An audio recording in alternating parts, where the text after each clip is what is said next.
Welcome to Christmas Mass with the Shills. Oh, Lord. Oh, you are so big. So absolutely huge. Gosh, we're all impressed down here, I can tell you. It's Christmas Eve.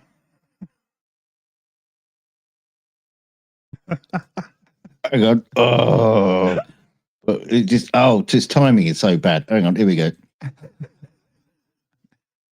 Welcome to my son's birthday party. Well, you brought lots of presents and mince pies. You know, the traditional Christian mince pies with minced Christians inside them. Good idea, Lord. Of course it's a good idea.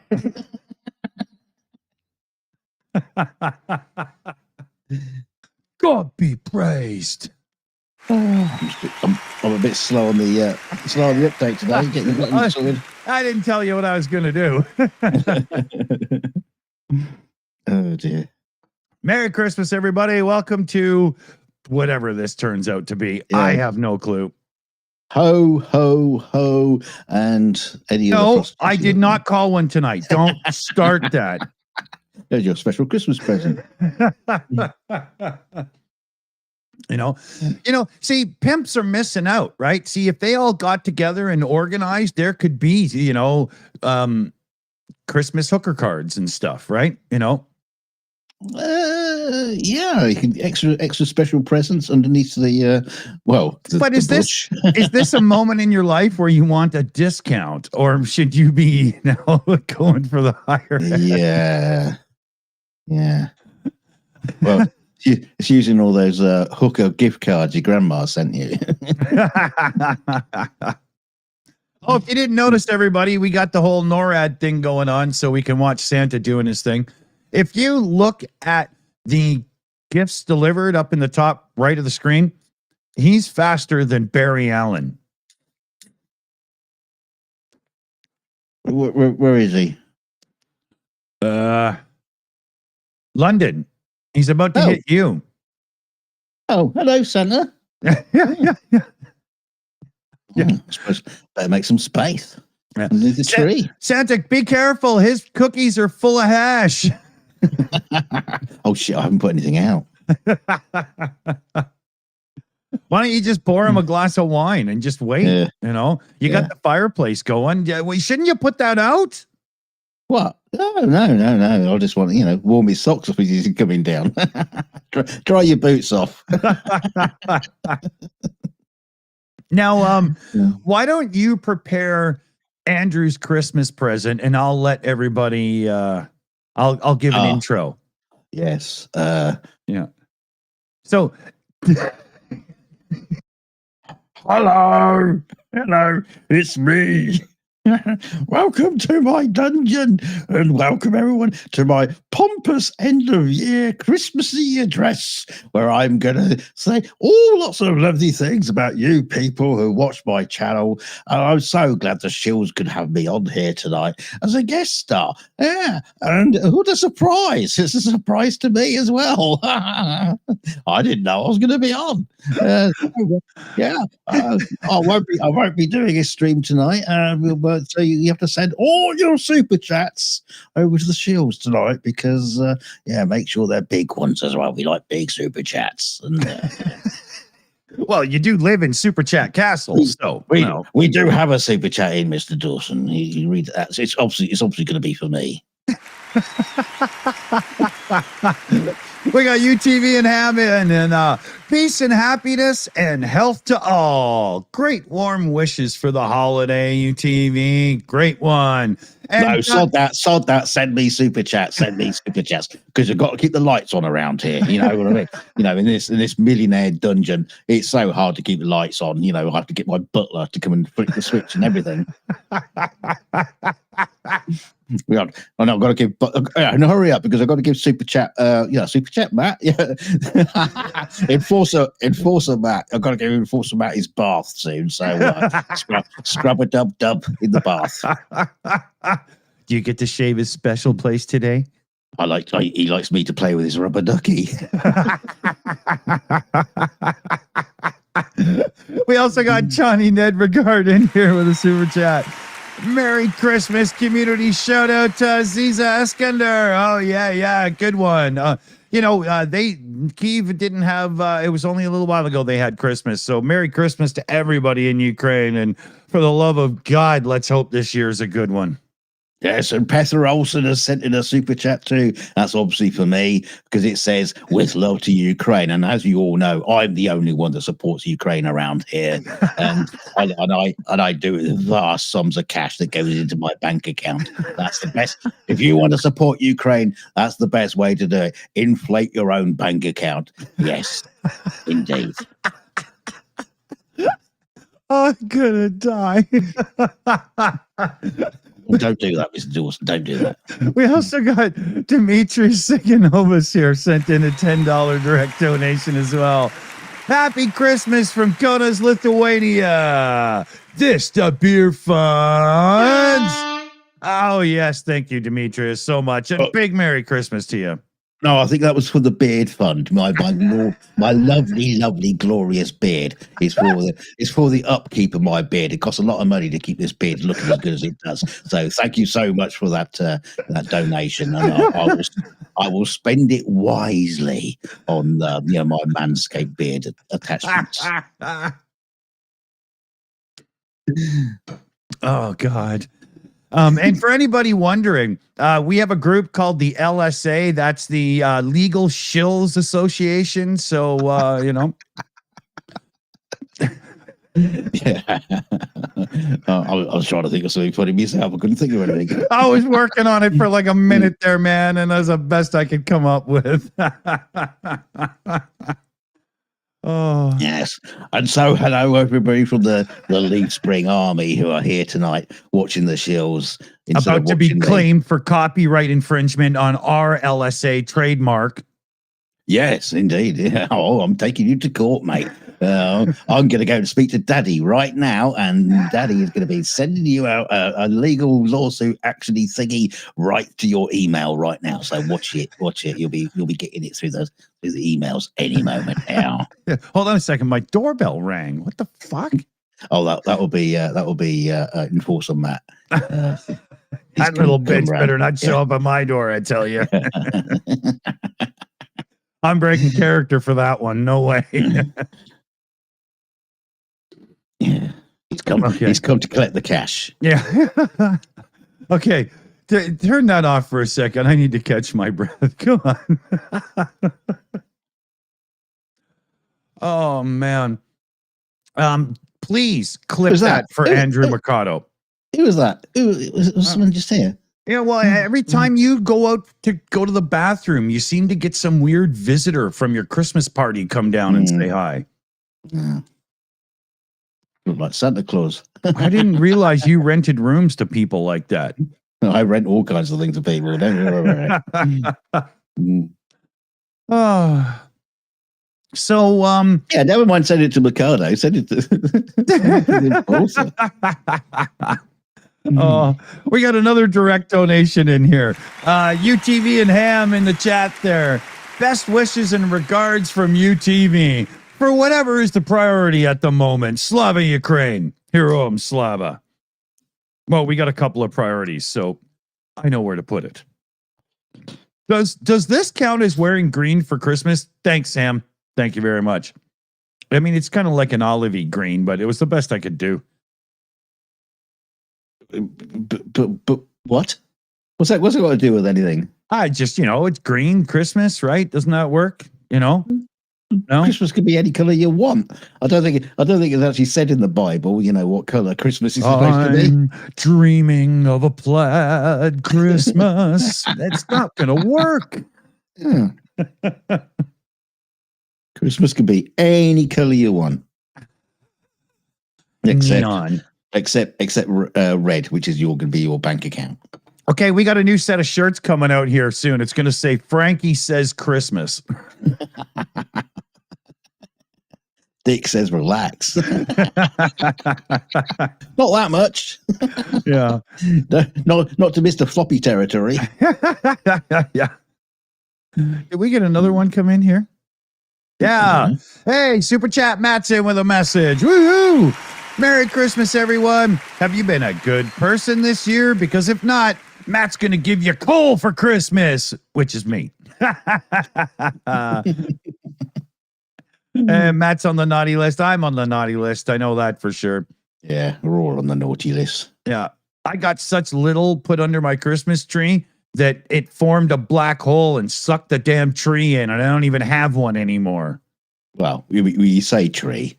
Yeah. A coat hanger on a plate stand does not quantify as a tree. Yeah. 7 pair of underwear on a coat rack. I'm afraid to tell you that's not tinsel. Yeah. Yes. But he's hanging his baubles off them. Well, every now and then, just to dry them off. Yeah. What's Santa doing now? Hey, look, you see, this is the part I don't quite get. He says he's delivering presents right now, but he's clearly just, Yeah, he's just cruising, isn't he? Yeah, he's just in the middle of the, where is he? The Mediterranean or something, maybe? Oh, he's over in Ireland. So that'd be like a lake. See, so those people just on the left, every one of them was a little shit fuck prick because they got nothing. Yeah. Right now he's coming ashore where the rich people live so that he can give them something. Yeah, exactly. He doesn't like the poor kids. Yeah.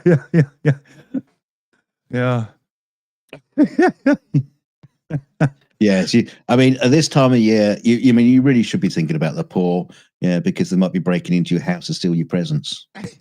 Yeah. Well, okay, I get it now. He's in Ireland, right? So it all depends on which way you lean religiously. He's just keeping up the old arguments. Yeah, I don't know. Is Santa Protestant or Catholic? I wonder how that works with him. I'm sorry, but the correct answer is Mormon.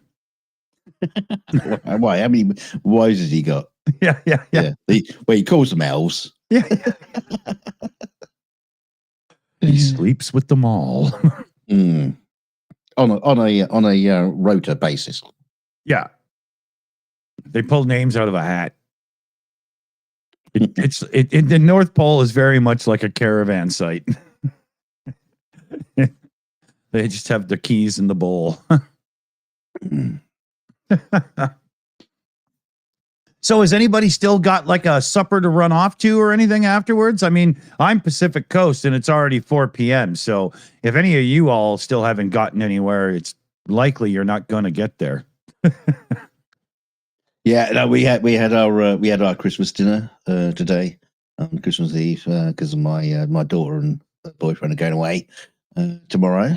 Nice for them. They're off to Morocco. Yeah. Oh yeah, right. Very Christmassy. Yeah. And how did he get you to pay for that? They didn't. That's why they're going on Christmas Day, because it was cheap.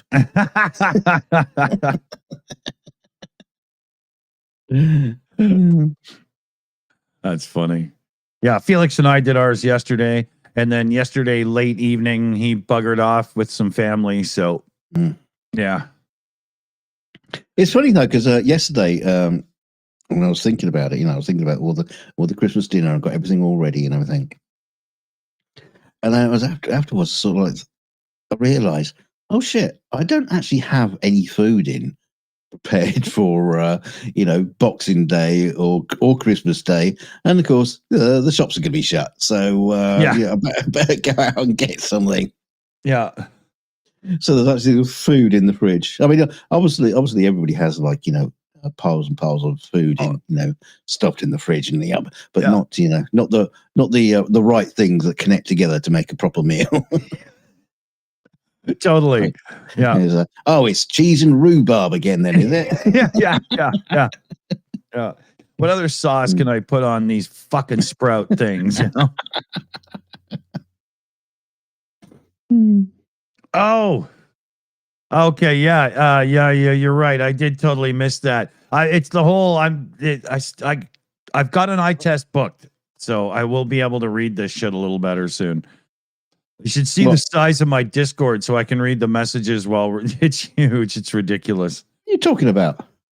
I responded to somebody's thing and I totally missed the goof or the thing. Because I'm just catching words and I'm like, okay, I think I got that put together. You pick it up from the green room. I've got nothing going on in there. Yeah, no, this was on the live chat, but the green room in Discord, I've been able to size it up to the point where it's readable. But if I do that with the YouTube pop-out chat, it just becomes comical. If somebody puts a super chat in, it's just this massive block that goes up. It's too much. Yeah. So I think I'm going to have to try to book a better appointment, though, because the best they could get for me was like the 8th of February. It's got to be a quicker way. But that was just the place that's closest to me. So, I'll check around. Yeah, Mr. Magoo, so you can find it. Yeah. They're going to lay out a piece of string for you to follow. It could be. It's getting there. The other day, I couldn't hear the sound effects. Like if I did, right? You couldn't hear it on the show, and I couldn't hear it, and I couldn't figure out what was going on. It was simply muted in OBS, and I couldn't tell. I didn't notice till the next show. So I got to get it done. There's no way I'm doing contacts either. I can't stand the idea of trying to put something in my eye. How do you people do that? Oh, no way. Mm-mm.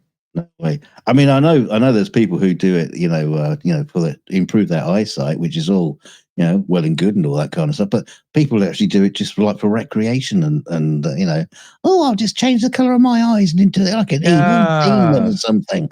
No way. No. And I got this thing where I hold a cigarette like a joint a lot. And as such, I get some nicotine and whatnot on my fingers. And there's no way I could be doing, that would be, so I'm just getting spectacles. Screw it. Nicotini, that sounds like a 1950s girl pop group. Welcome, Dick Dawson and the Nicotinies. It's going to be a bitch, though, because I have no sense of style or anything whatsoever. I mean, I just wear plain T-shirts and jeans or when I'm at home, pajama pants, right? Yeah. So I'm just going to look at this wall of glasses and just go, I don't know. I would like a pair that has no style, but no where is there just something that are just glasses that you get if you don't want you get these like the Michael Caine kind of like NHS. Elvis Costello's? Yeah. So I don't want those. Yeah, no. I think I'll go with like the two Ronnies. Yeah, I think I'll go with like very little frame at all, like just simply glasses. Monocles. Monocles. Yeah. I say. I don't know. What do you guys think?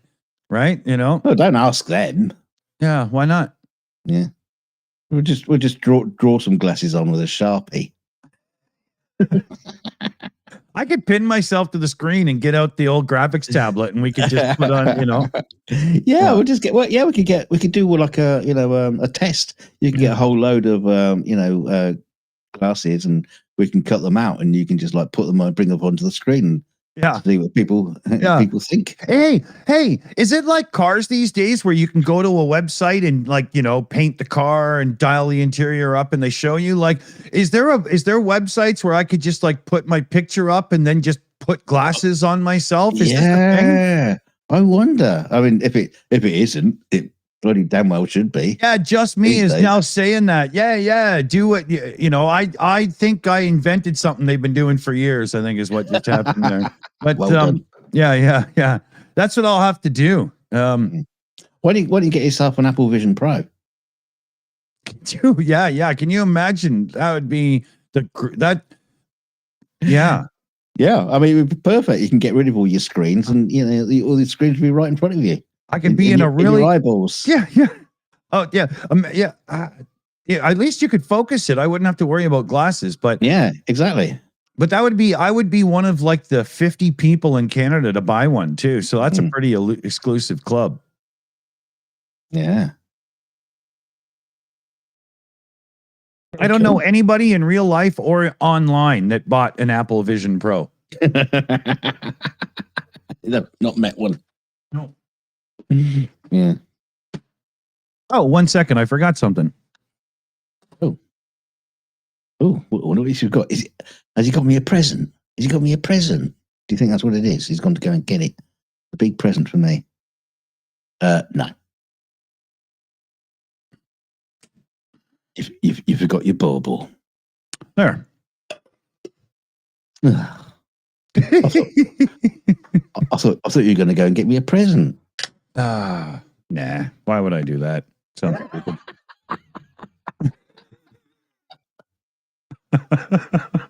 God damn it. Yeah. You know your friends. Mind you, haven't said that I didn't get you a present either. So yeah. See? You gave me a present by not forcing me to fucking bother giving you one. So I did actually find a present that I thought that was been great for you. Neighbor's cat was over again in the garden. No, I found my old copy of Monty Python's book, the old coffee table book they did years and years ago. I didn't even know. Yeah, it's very, very silly and very, very large, full of tits and stuff, and quite heavy. So I thought, well, it's Christmas Eve. So you beat somebody to death with it?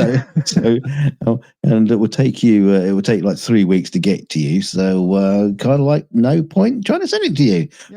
But you know what people say? It's the thought that counts. And I did think about it. So there you go. Yeah, exactly. I thought about getting you a lovely Bentley automobile. Yeah. So Merry Christmas. Yes, thank you. See? It is the thought that counts. It is. That's right. No, it fucking isn't. Yeah. I had a thought yesterday that you're not a complete jerk off. So Merry Christmas. It's the thought that counts.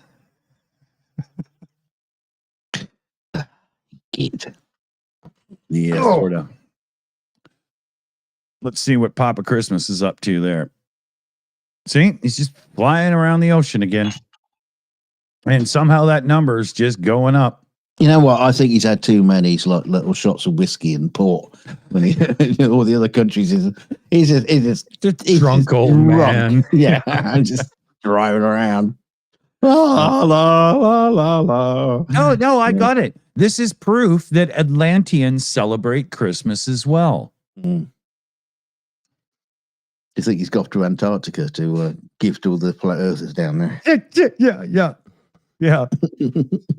I've brought you a present. It's called the globe. Truth. Yeah, it's a globe.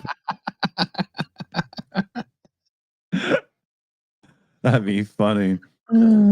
That's what we should do next year. Is we should find the home addresses of as many flat earthers as we can and send them those little dollar store $3 globes. Wow. You know what? We should just do? We just get a sack load of them and just chuck them in a river because they all live in vans down by the river. Flat earthers? Anyway. Yeah. So all live in...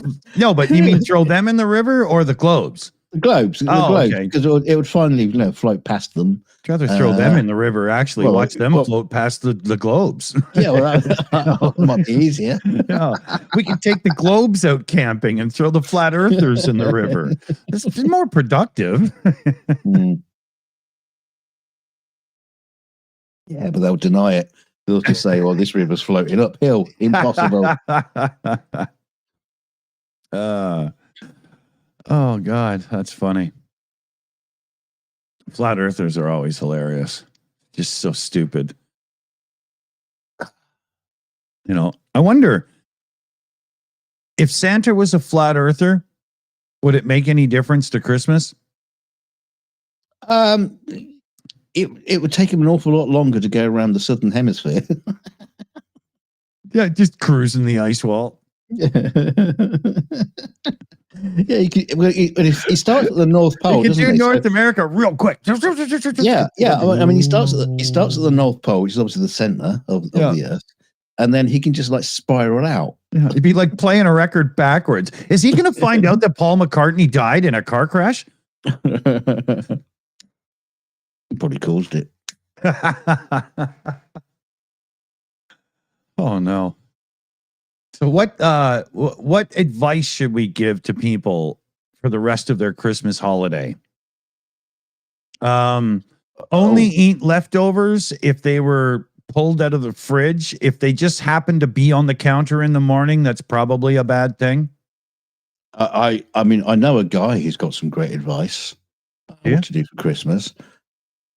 Yeah, same. You know, oh yeah, you got all those gift cards and money and stuff for your grandma. So right, send it to me. send me a nice super chat for Christmas. Super chat Christmas. Send me a super chat for Christmas, and I'll put it in the fire. So that means you endorse this Christmas? I endorse I endorse myself. Oh, that kid, he's just going to keep popping in and out, isn't he? Yeah, he seems to be able to take over the airwaves on you. You know, we should have given him his own fucking spot on the show, his own little hexagon. Oh I yeah. don't know how to do that. Well, here, I'll find the poo emoji. Hold on.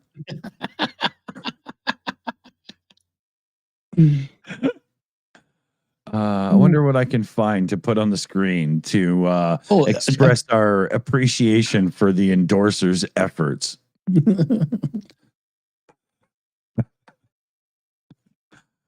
This might not be good. Let's see. Hey, look, it's Christmas. It's peace on earth and goodwill to all men. You know, it's to all men. You know, everybody. Well, especially me. Yeah, lots of goodwill to all men, but mostly me. And but especially all the goodwill and cash. Yeah, and money, lots of cash, presents. Yeah. Yeah. I think that's a very bad idea. Don't listen to him. Okay, I found the perfect emoji little character that we can use to represent the endorser on our channel going forward. Okay, let me just get his punk ass up on the screen. There we go. Okay. Size him up a bit. Yeah, that's nice. Yeah. All right, there we go. We got the endorser up.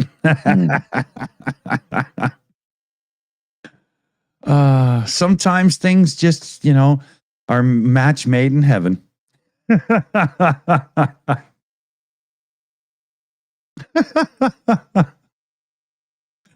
Oh man, somebody actually knocked at my door. Hold on here. Oh no. It can't be Santa. Where is he? He's over in Europe now, so can't be him. Hey, don't know if you could hear me. No, you'll have to wait till Dick comes back. Oh, never mind. I was going to make you look stupid. Then just talk to yourself.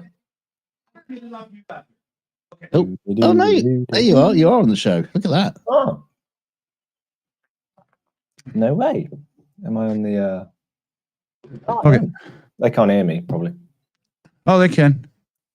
I've got it set up so everybody can be heard as soon as they join, whether they're in a thing or not. Yeah. Okay. Hold on a I second. don't know why we doubted you. Yeah. Let me here. I'll have to put Dave beside the endorser. So hold on here. Yeah. All right. Let me set that up in the background here, and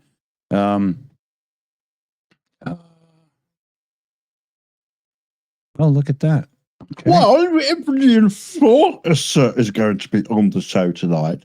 I thought I'd come in and join in too, and give my best wishes to the Enforcer for Christmas, and thank you for everything you do for Ukraine, which is fuck all. No, that's funny. I'm genuinely excited to see Nick. Then I thought, stunk. Never mind. Okay, there we go. We got Dave in, and we still have the endorser. All right. Yeah. So if the unicorn is the our honest heartfelt representation of the endorser. Does that mean the annoying little punk in the chat, Matt, is the fart?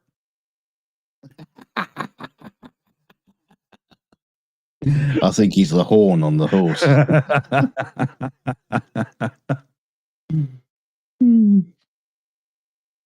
All right. So yeah, if you ever come across him in public, you can just call him Pink Fart or Pink Toot.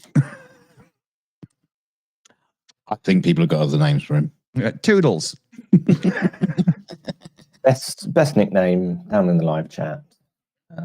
There won't be a prize. Just Yeah.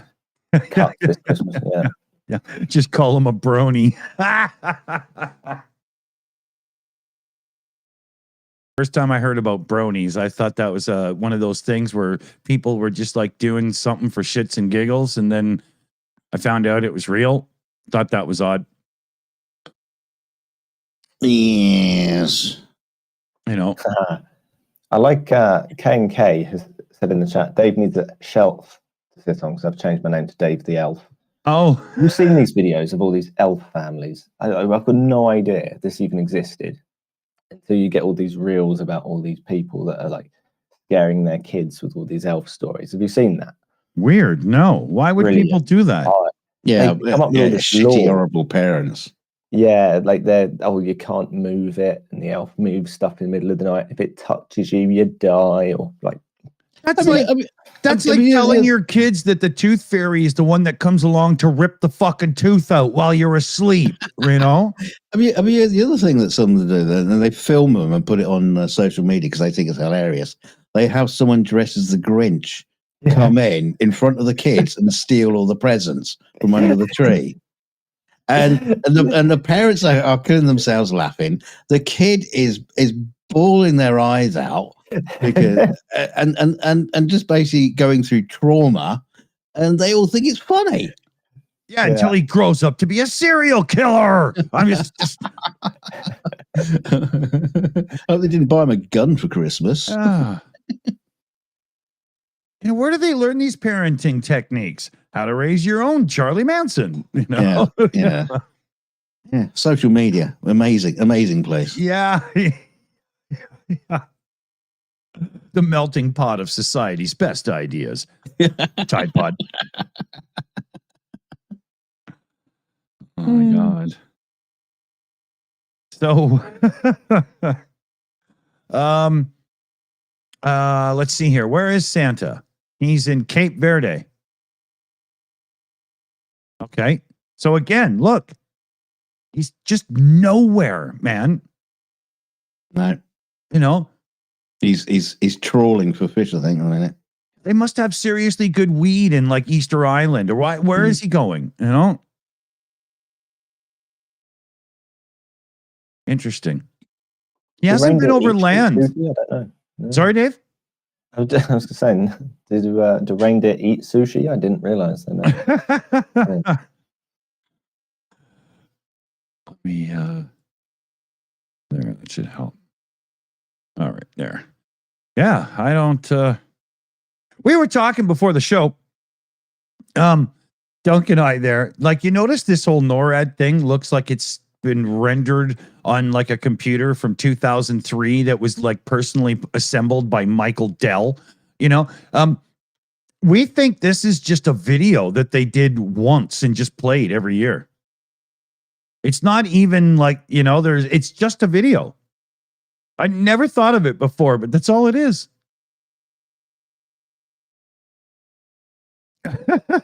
Well, you see, the thing is, when I first explained to Santa Claus that he could do everything a lot more efficiently if he just filmed himself against a green screen on his studio without actually having to go out, and he could save a lot of time. And so he's everything I've taught him everything he knows now. Yeah, and you heard it right here from George Snuffleupagus. So.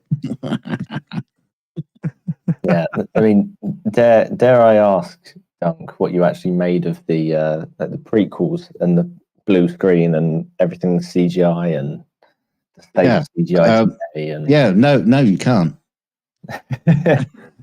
Is that a 5-hour conversation? You absolutely can't ask about that. And as soon as you joined this video chat, he's been scanning your computer for bootleg copies. So yeah, they should make it. They should make all Star Wars just like they did the Hollywood the holiday special. yeah. Yeah. You know, I have a theory. Basics. I have a theory. Why did Lucas sell the whole fucking 9 yards of it? You know why? Because his number one motivator has always been the toys, right? As soon as the first movie was released and he made all that money from the merchandising, number 2, awesome movie, Empire Strikes Back, probably my favorite sci-fi movie, pretty much. But after that one, because he financed it himself, when you get to the third one with the Ewoks and stuff, it's all about the marketing, the toys. I think he knew that he was going to have a fucking heart attack, like a complete death moment over 3D printing of his figures. And he was like, I can't handle this. I got to sell it. That's just, if I don't get this out of my hands, I'm going to fucking kill everyone. Like, I think, you know. Well, I mean, there is a reason, because your basic question was why, what did you sell it for? $4 billion. Yeah. that will do it for me. Yeah. If you got something and you sold it for $4 billion, yeah, I'll be happy. Yeah, but he had such a thing with it, and you know, actually, it wasn't $4 billion. It was like $400 billion. Oh yeah, it was like, you know, yeah, it was. Yeah, the price of a Death Star. yeah. Well, Disney's probably building him one right now. Yeah, you know? Yeah. That's why there hasn't been any new rides in 4 years. You know? Yeah, the only new ride they got down at Disney has got George Lucas on it on all fours, and you can sit on his back and go, yeehaw! Yeah.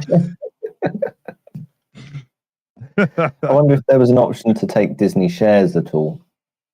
Oh, I bet he did. I bet that was part of it. Yeah, I would have. But, you know, with the way things are going these days, I'm not sure he's actually made any money off them. I'd have to look, but they've had some, you know, big fails, but then some big hits, you know. Then in these days, though, the way the stock market values companies makes almost no sense to me. You know, it's almost all futures, except it's not supposed to be. You know, how do you get a .com to be worth like $12 billion when they've never turned a profit? Some of it's just ridiculous, man. I've never understood that. It's the same with like Bitcoin and things like that. Yeah. You know, how it can be worth so much money. NFTs. Well, it's all a belief, art, right? A banana taped to a wall. It's all belief. It's just like the original stock market crashes, right? You know, if you got enough people that believe Bitcoin has value, it has value. But if enough people panic, it has no value. It's fucking amazing, man. We're morons. We should float the Shills. Yeah. Put us on the stock market. That's right. I'd have to stand there on a street corner handing out $20 bills. Let's not do that. So he sold 2 shares. It could be a shill coin. Hold on, let me check. Well, maybe we could do shill coin. We could become cryptocurrency. No, we should jump ahead of everybody, and we should get to the circle chain. Blockchain. Yeah, you know, we'll invent a new one. Yeah. Circle jerk. No, that band broke up. Well, I always thought we should float you as a non-fungible token, because quite frankly, no one wants to fund you anymore. I don't let somebody stand behind me long enough to funge me. So, you know. I always thought that was the dumbest word. Non-fungible. I just have you been funged recently in your working environment? Speak to our lawyers right now. Oh, Good that's funny. news. There is no Shills coin. There you go. We can make a Shills coin. Anybody want to lose $50? And just do Everybody. that up to a moment, and then give it 6 months. Don't we have super chat shout outs or something to do here? Hey, we got messages. So we got KK's GG in the chat. What's it cost to run Santa's sleigh? About $8. I'm thinking he's going to need about $350. Money. I'm waiting for my super chats. Money. Stack them up, put them in the shelf. Hey, give me all that money, give me all your lolly. Oh, God. If he doesn't get super chat soon, he's going to jump in his old Chevy van and cruise around the high school. So we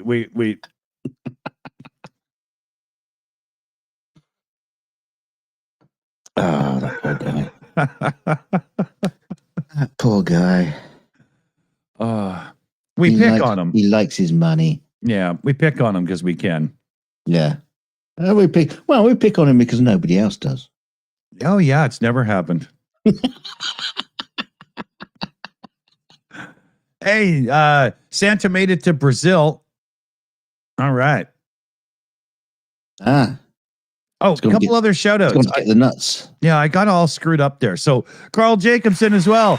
It's Christmas in Ukraine now too. Yeah, I'm late on that one, but it was Christmas in Ukraine, and we hope everybody had as good a one as they can. And then Niles G has a member message, but there's no actual message. So I don't know. Tag me in the chat or something there, Niles, and we'll get a shout out done for you.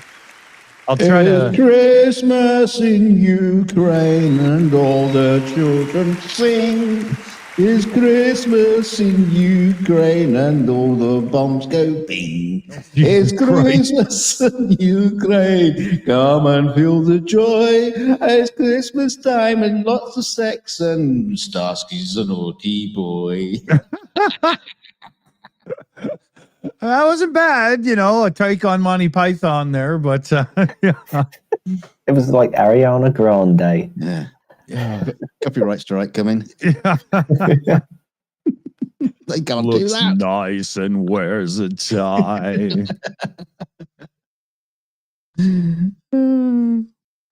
I remember the first time I saw that movie with Graham Chapman all dressed up doing that role. I thought it was some American crooner singer. I had no idea it was him, man. Yeah. Didn't see it at all. Yeah, I know. I thought it was a guest appearance for sure. I just couldn't figure out who it was. Yeah, I was thinking, what's his name? The guy from the Goldblum, Jeff Goldblum. Oh yeah, okay. It just looked like Jeff Goldblum in doing a little spot. Yeah. I for sure thought it was somebody. Yeah, it was hilarious.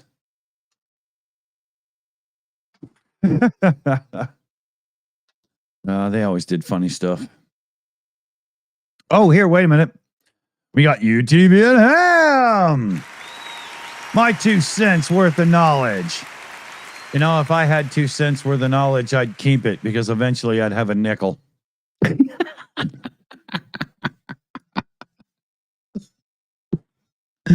Oh dear! If you had 2 cents of knowledge, you'd be dangerous.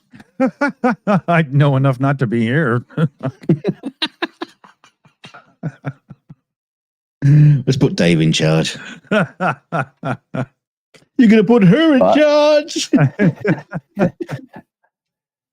Be chaos. Yeah, but that's okay. Why not? No.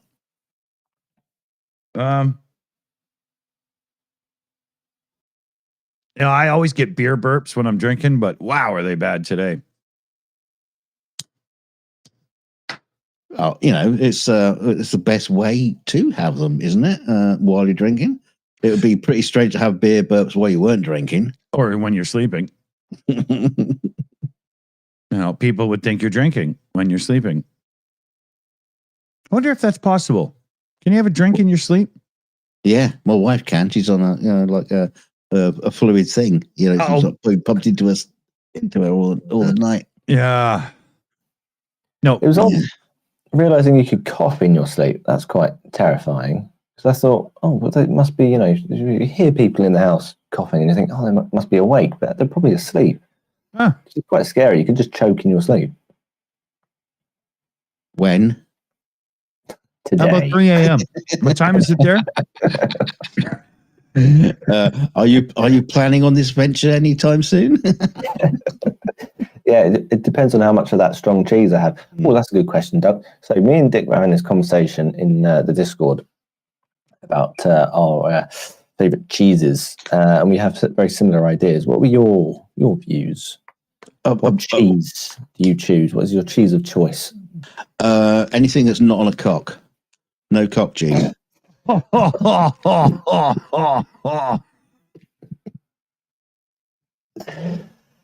Why did I ask? Hey, look, cheese is cheese. Whatever Isn't you it want. awfully nasty to have a penis?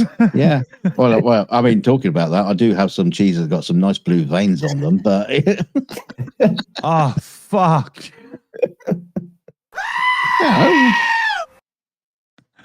It kind of depends. Kind of depends what you're having with. It's like when you're having you picking your cheeses and you got your nice cheese board and the cheese biscuits. Obviously, you have a blue cheese with a digestive, a Hovis digestive. The sweetness of the digestive goes well with the blue cheese, and you obviously have a big bottle of port next to you. And then by the time you got through the bottle of port, you don't care what the fucking cheese is or the crackers. It's like American cheese, that will do. Fuck it. I remember trying port the first time thinking, oh, this is going to be great. It's like, like Richie people booze. And I took a sip and I was like, oh my God, it's like syrup for children. You're supposed to make a drink out of it. Like, aren't you supposed to mix this with water? Like the shit you make for you at 7-Eleven. It's so good with cheese. It's absolutely fucking amazing. It makes especially blue cheese.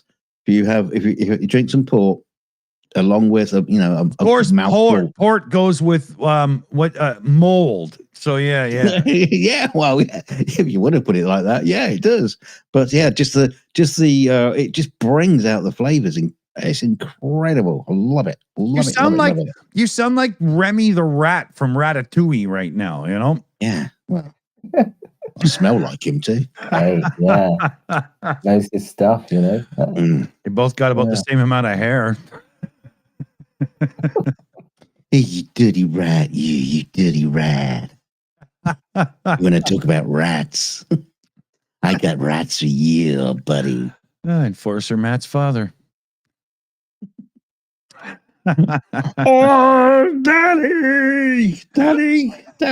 Oh, $400 billion. Daddy, adopt me. Adopt me. I'll be your bottom. I'll be your top. I'll be wherever you want. I'll be your Musk sandwich.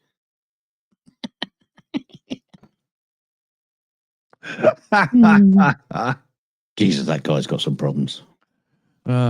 He goes to have a meeting with Trump and Musk, and one calls him Neil and one calls him Bob. The thing is, we've got to look at this in a positive light, because I think we are probably the only channel that does Ukraine stuff that's actually had the Enforcer on as a guest. That's true. We've broken the wall, the barrier that's kept him out of other people's channels. The barrier of sanity, but he's broken the barrier of Enforcer Matt's hymen.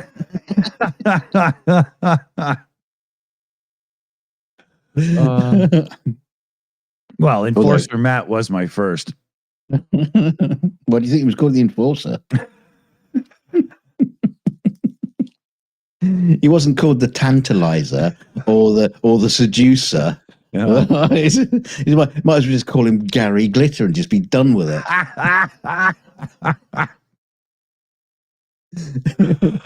That's some low rock and roll. Hang on a minute. You wanna be in my gang? You wanna be in my gang? LSA. Dear Lord. Oh my God. Yeah. Every now and then we just devolve into this shit and we can't get ourselves out of it. So that seems to be the call of the day now. Merry Christmas, Endorser. Join my gang. Yeah, join my gang of the NSA. Oh, buy my flag. It doesn't look anything like a postmodern Nazi flag or anything like that whatsoever. But join my gang, and we'll have this grand community where we just think so pompously high of ourselves that nobody else can come close.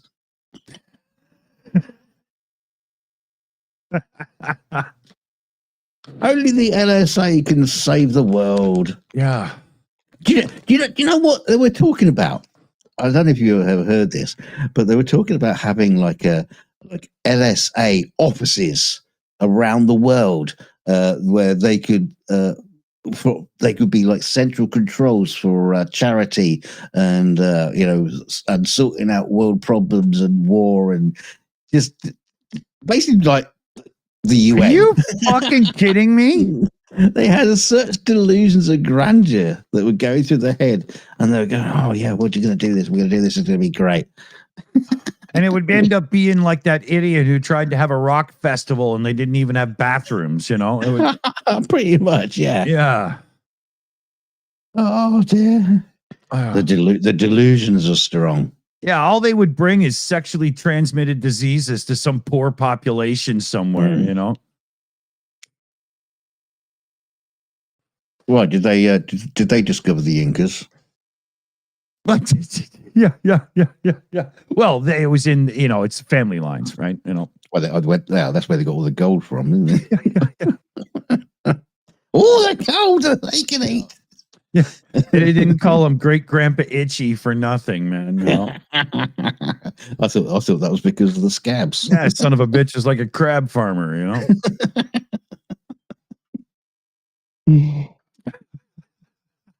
You'd find dinner under his fingernails. Just put it in a pot and have a boil.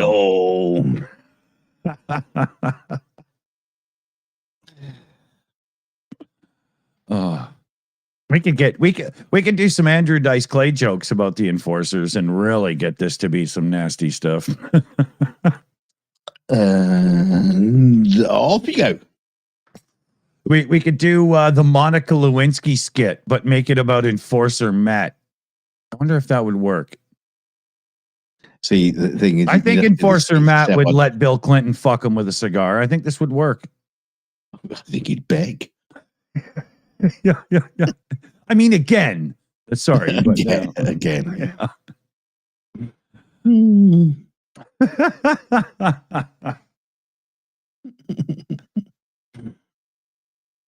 Yeah. You know what? I just realized, a lot of people think that whole it's Leafs. It's not. It's Leisure Suit Army, right? Yeah, they all walk around in 70s leisure suits like Larry. That joke's for PJ. Yeah, just wait. Lice spring arm. Yeah.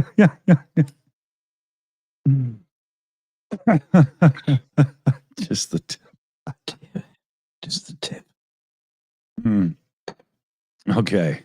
Lord Thunder and Jeebus, I need me a drink. Will it hurt as much as when Daddy did it?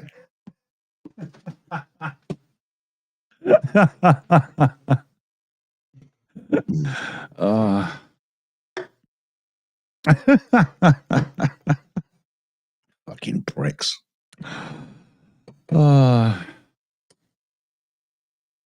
Enforcer Matt and I, we used to vacation in the Hamptons when we were young. And I remember the day that his father taught him how to blow ashore.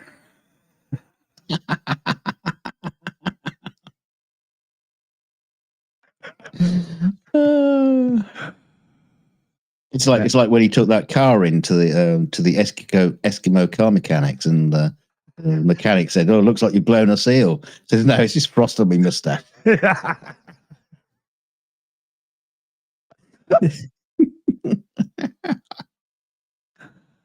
Oh, I'll tell you what. There was a story. The enforcer Matt, and then the enforcer Matt's dad. Well, both of their dads. Well, their dads like sat them down and said, like, boys, now listen to me. It's time for you to get out into the world and learn about the birds and the bees and ladies and things like that. And I want you to go to this fine young lady. She's $50 an hour. That's fine. I can pay for it. We've got the money. You've got all the super chats. All you need. Her address is 22 Acacia Avenue. You can go to see this lady, and she'll put a donut over the top of your penis, and then she'll eat it off. She'll eat the donut off your penis for $50.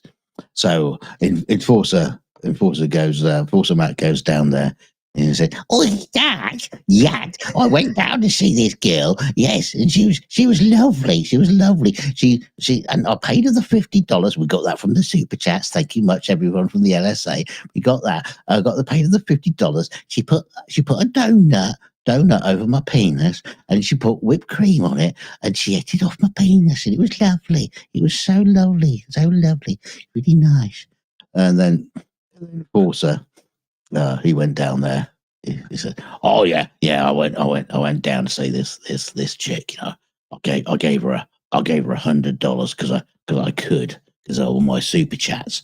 Like, I gave her $100. She put the donut over my penis, put whipped cream on it, and then put cherries and raspberries all over the top of it. I tell you what, it looked so good I ate it myself."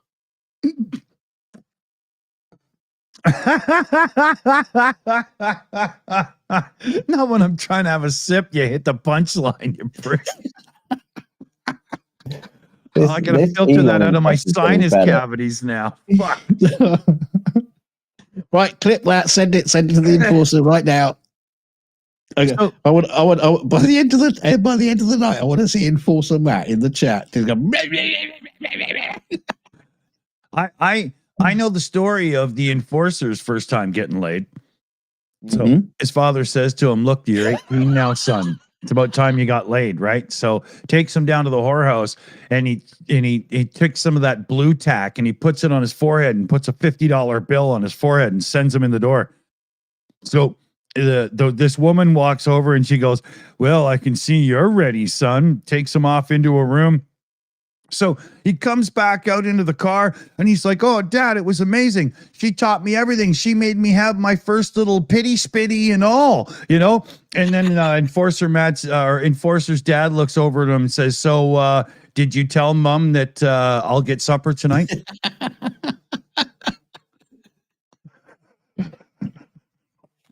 Oh.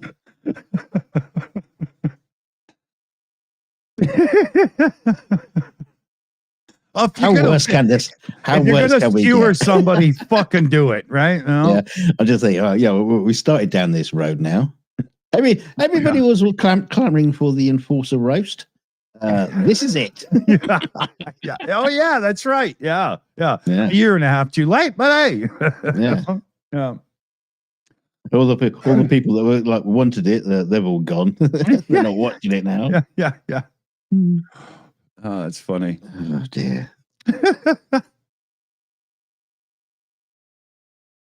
Oh. But I feel sorry for Enforcer Matt. You're 12 years old. You find your first copy of Penthouse, and you see some of that rough stuff and whatnot, and you look, and you're like, "Grandma." Yeah, exactly. Well, thought I recognized that little strap around her leg when she bent over to pick up a cookie at Thanksgiving. Yeah, that's what you get for going out to the woods and find Penthouse 1936 June edition in the woods. Yeah, and taking the time to unstick the pages. Wow, why does this magazine smell of Dad's cum? Yeah. Yeah. It smells like that anti-acne cream from when I was young. Oh, wait a minute. I'm just going to check. Have we still got an audience? Yeah, surprisingly. Increasing. Well, let's ask the audience. Do you want us to change the subject, or do you want us to dig deeper? Do a poll Do a poll of the audience. We don't have to make this that kind of way. We can ignore it. We could do an Italian. Come on now. Yeah, you fucking racist, Rory.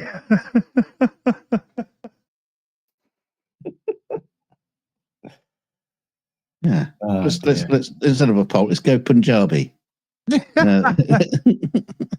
Enforcer's Eve special. Somebody jump into their Discord and befriend them and get me a stream key.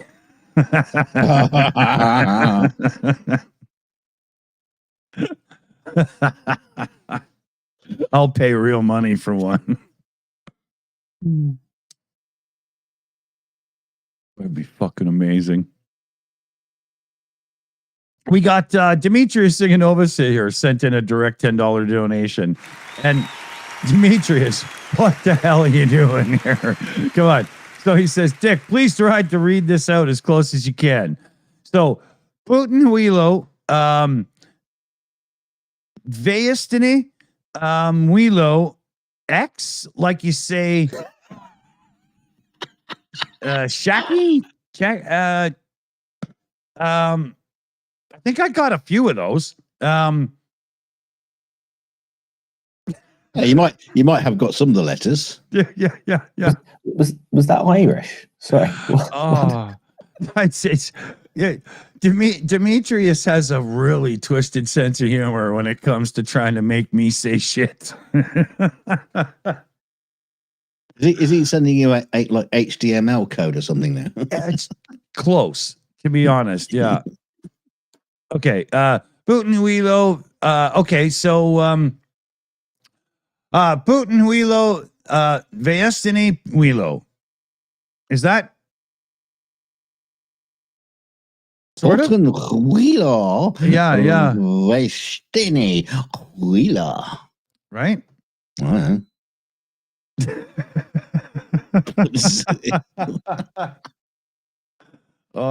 You think I'd be better at this by now, but I just ain't happening, man. You know, old dogs and new tricks, right? Yeah, not multilingual yet. Yeah, I'm barely single lingual. Putin is a phallus. Putin is the big cock that drives his military forward.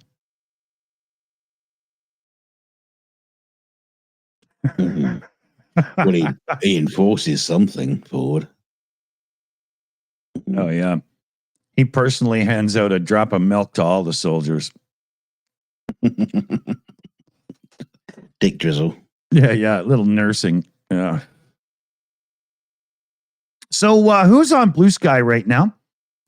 Who is getting all kinds of messages from people in Gaza and whatnot and thinking to themselves, I'd like to be slightly helpful, but for the love of God, how would I know who is and isn't and blah, blah and whatnot? Are you guys on like X, Shitter and so on, getting the same kind of messages all the time from people?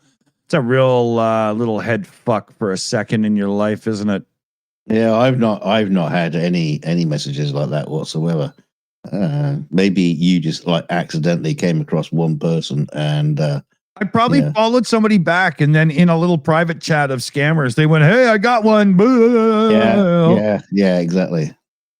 Well, I'm not sure, and it's the same with 22-year-olds that want to pull their shorts through their own asses. There's a lot of chicks out there that are so goddamn lazy that they can't be bothered to do anything but just simply lay there and be sex objects for money. You're better than that. Get an education. Do something for the love of God.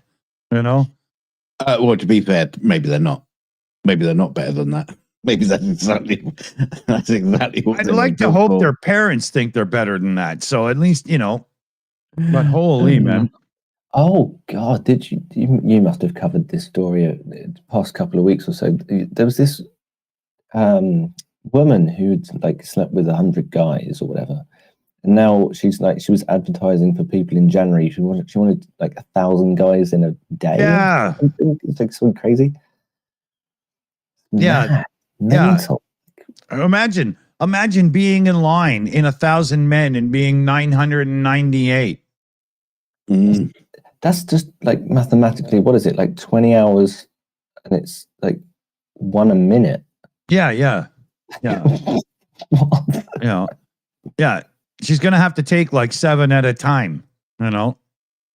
Well, yeah. Well, just 7 men. So like human centipeding, like what, just one at the front. Yeah. Everybody gets 6 pushes. Ready, go. You know. She just leans over like a cow with her face in a fucking feed bag. Jesus. Oh, PJ says, did anybody apply? I mean, I think he's looking for an opening. Something tells me that opening won't be hard to find. Yeah, it'll be easy to slip into. Yeah. I tell you what, Mr. 999, Yeah. I bet he doesn't need to spit. Okay. What he needs to do is tie a 2x4 across his ass to make sure he doesn't fall in. Fuck.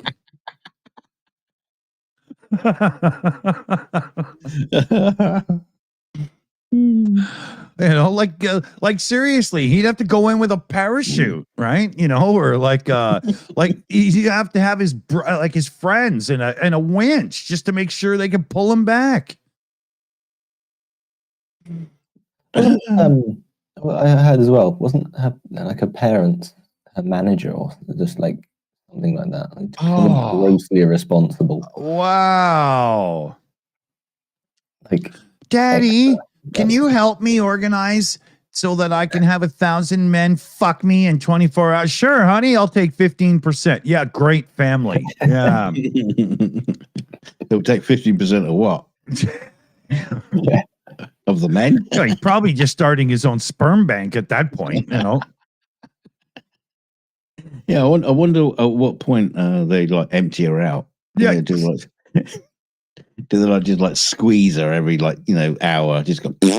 She has an IUD that's surgically attached to like a fucking straw coming out of her with a pump. Jesus Christ. How screwed up is a person's brain when they think to themselves, what can I do that's different than everybody else to achieve my 5 minutes of fame? I know, take all the cock. Not exactly original, is it? It's just so screwed up. You know? Oh, man. It should have been a lube sponsor, Heather Wiley in the chat. Oh, we got the sponsorship for that. That's our department. Yeah. Oh, God, she should be a tour guide at the Grand Canyon when she's done. Okay. I mean, maybe she's saving time and just not, she's using as many orifices as she can, so. Yeah, but she'd have to have a few surgically installed just to have, a couple in each ear. The nose. Who wants to have sex with the girl that has 7 asses,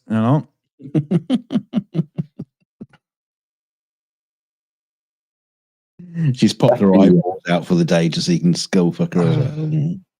It's so She'd have to strange. be sponsored by WD-40 by the end of it. It's just, oh dear. Yeah. Get into any crevice. And what happens if she falls asleep? Is somebody arrested? No, she wants this. It's like. Oh, they'll just go, they'll sign, what is it? Not an NDA. What is it? Like some agreement where they'll be like, yeah, you can't sue her. It's all so weird, man. People just, being famous is not that important, man. It really isn't. What the hell is wrong with people? I mean, when I first started doing YouTube, I wouldn't even go on camera. Some of us still don't. Yeah, that's a good reason. Those kinds of losers. Well, Well, shit. Oh, 1 second here.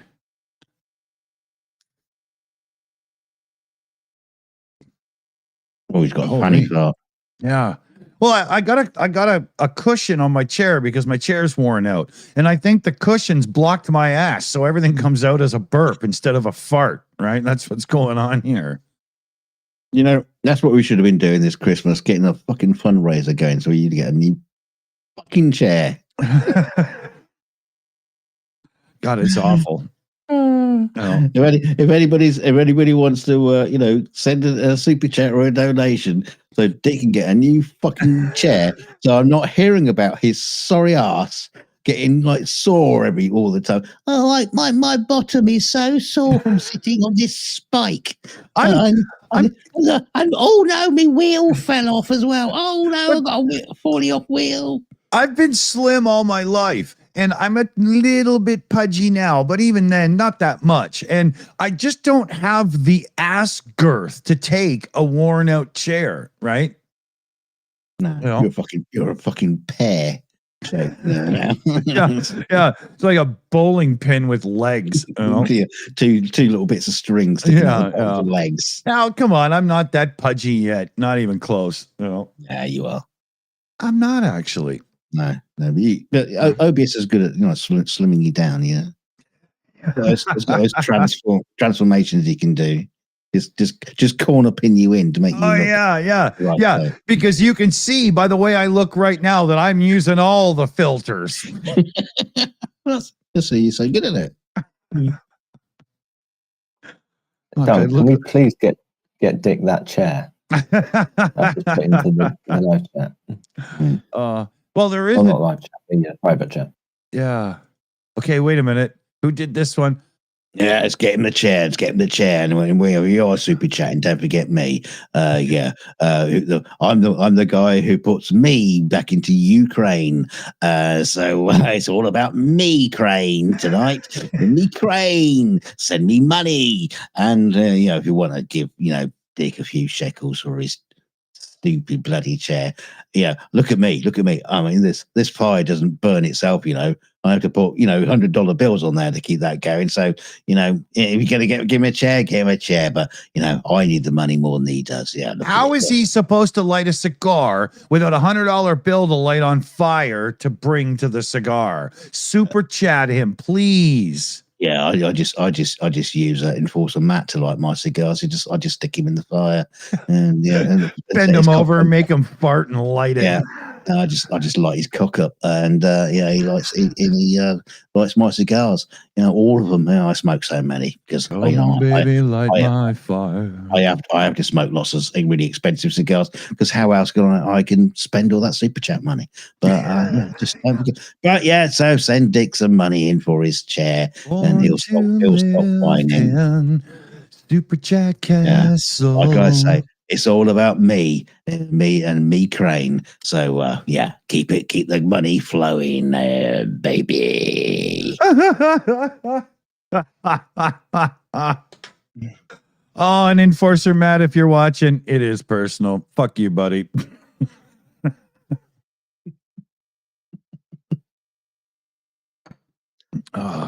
Yes, absolutely, Enforcer. Fuck you.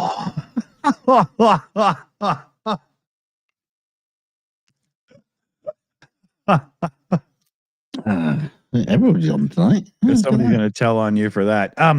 I got asked for this a couple of times tonight. So what the fuck is wrong with you?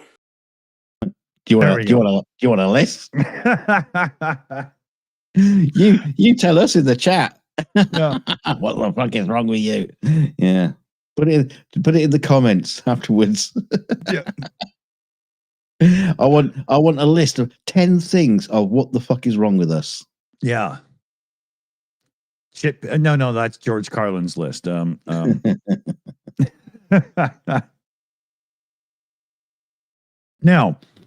this is Annette's favorite of the gags. She's the one that found it. And Enforcer and your little bitch, Matt, if we've made you upset, well, Today we're making fuck off pie. With 1 cup of no one cares, a dash of kiss my ass, add some fuck yous, a pinch of blow me, you're gonna want to stir it all together and shove it up your ass. See? Sometimes the gag sums it up better than you ever could. Oh, you didn't make him cry. Oh, cry, little baby. Oh, cry. Don't you cry, little baby. Don't cry for me, Enforcer. Don't cry for me, President Zelensky. Okay, so here. The truth is, I never love you.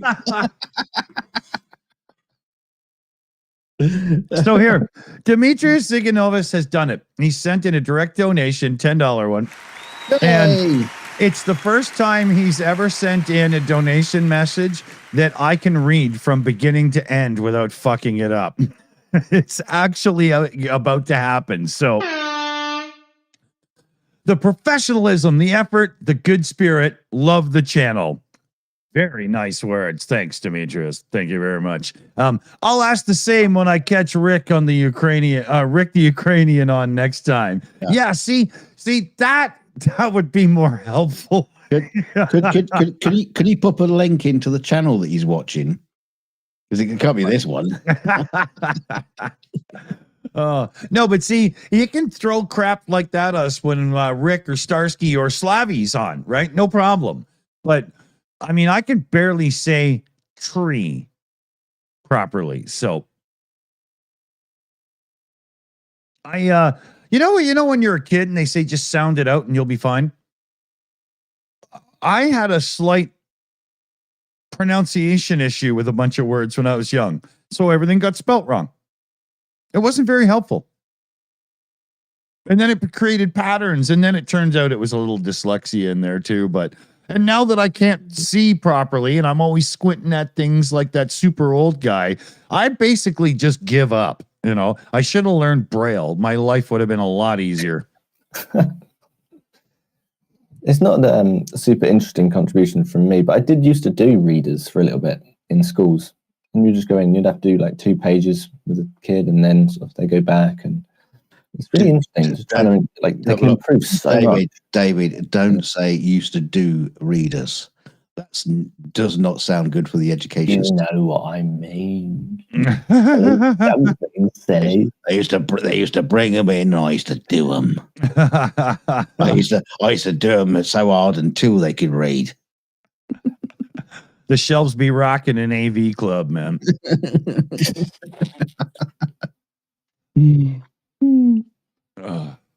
Now, who here is old enough to remember when you would get the transfer sheets from your teacher and everybody would hold them up and sniff them? Remember the alcohol ones or whatever? They were like blue and purpley. Yeah. Yeah, I think they got rid of those simply because they were sick of getting students stoned. Wait, the what now? See, what prep school did you go to? Yeah. David went to one of those schools where he had monks write out in script and illustrations. You know, he doesn't know what we're talking about. Yeah. I remember passing around the bowl of jelly and sharing the spoon. Yeah, what you did in your dormitory at night amongst your bedfellows is you just keep to yourself, mate. Yeah. Hey, Hogwarts was a rough upbringing, but it was fun. Okay. Look, it's not homoerotic without a Tom Cruise poster on the wall, so you're all right.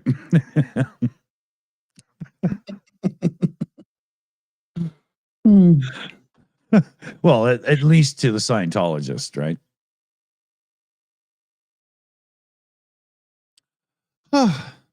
Oh, we got another one in. Hey, cool.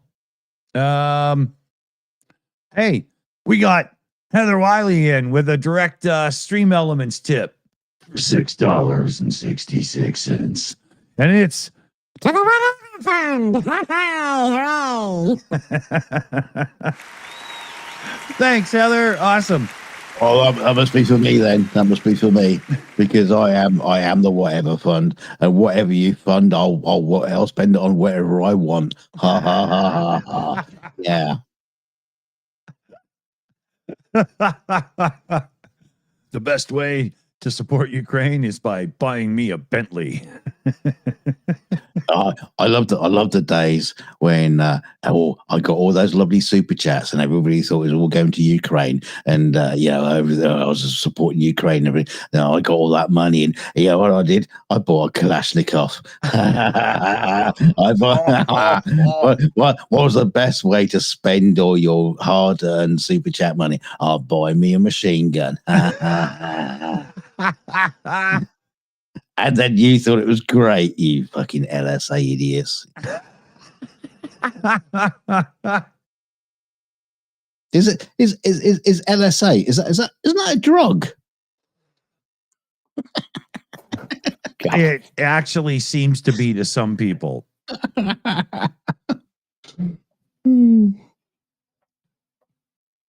Oh man. Yeah, it's like Kirk explaining that Spock did too much LSA back in the 60s. Yeah. Yeah, didn't he say LDS? Yeah, LDS. Yeah. Here's a completely random sort of tangent for you here, Dick. Sorry. So I'm guessing. Oh, hang on, mate. If you're going to do that, press the button, Dick. All right. And now for something completely different. Excellent, marvelous. I was going to say, I'm guessing Dunk would have had this as well. Where we go off to like a random school trip and we end up like going to the trenches or something for a world war. What's the equivalent for Canada? What do you do? Go to the science center and then feed the bums at the park. You just go to the park and then you have a wild moose just kind of. Yeah. We're supposed to feed the pigeons, but there's never any, so we feed the drunks instead. Yeah, the drunks ate all the pigeons. With their bare hands, like in Shaun of the Dead. Well, that's how the Canadian government took care of the homeless problem. Was they handed out pigeon traps to those that were homeless so that they could feed themselves. That was a brilliant Justin Trudeau move. Hey, it's better than putting spikes everywhere where they sleep. That is some screwed up shit, man. Wow, Oh yeah, I saw something earlier about all these awkward sleeping positions they were taking, but they were like conning the system basically by just like they didn't design it properly. Yeah, and so they just slept like in an S. It was just like there's no point. They probably cost like 20 grand. Yeah. The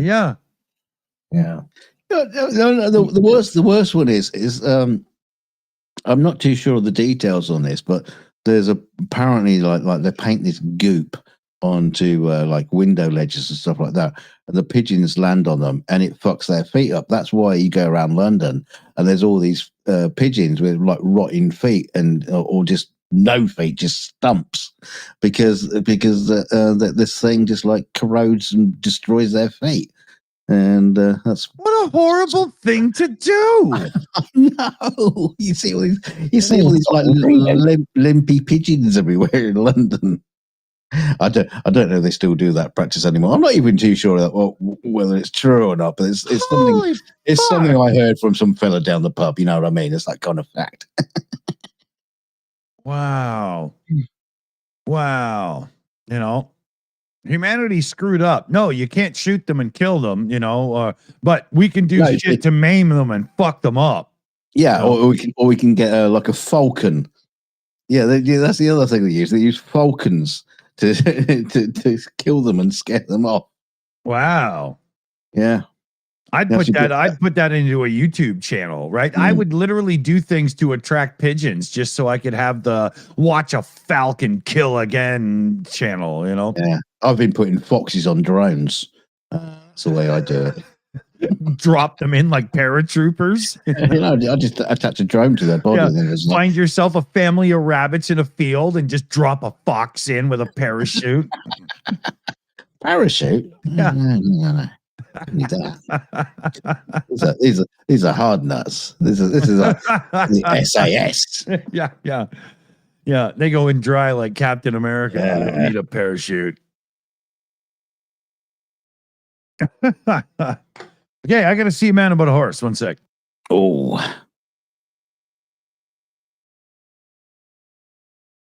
talking about the SAS. I've been trying to convince Dick to watch SES Rogue Heroes. Have you seen any of that? I haven't. I've heard of it. I assume it's like a Bear Grylls thing, but better. Oh, Bear Grylls? No. It's a historical. Not a documentary. What do you call it? Film. I know. Yeah, it's called a film. It's a series about the birth of the SES during World War II. And it's absolutely amazing, absolutely brilliant. And Ronnie Rankin says Rogue Heroes rules. It's so great. I mean, if you're not, if after the first 15 minutes of the first episode, you're not like fully into it, you're dead inside. Fair enough. Check it out. It's on the Dick Flick server. Yeah. So, check it out. NetDicks. Is it NetDicks or Dickflix? Dick Flicks. Dickflix. Yeah. Dick Flicks is also a description of something else, but we don't talk about that. Instead of blue movies, he has red movies. Yeah. No, it's an action he does in the mornings. It's in the name of sanitation. Just leave me alone. So here, I want to ask everybody in the chat an honest question. Oh, who's playing with themselves right now? Who's got a little touch too much going on? You spent too much in the run up to Christmas. Can't quite get on OnlyFans tonight. And you got us. and the first thing you think of doing is this is what I've got, and David is quite different. He's quite a difficult wank. I don't even think it works for the unicorn there. I was going to say viewers just went up about 2% in dip. Yeah. As soon as I came back, we're going to lose like 30 people here.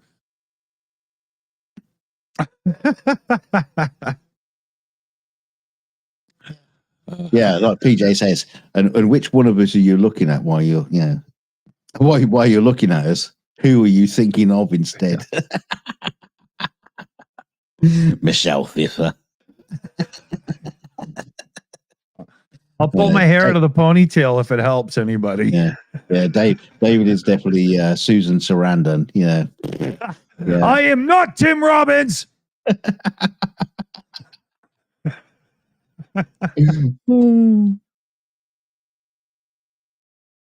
Where's the fat bastard? He's he's still in Brazil. Yeah, I guess it takes a while.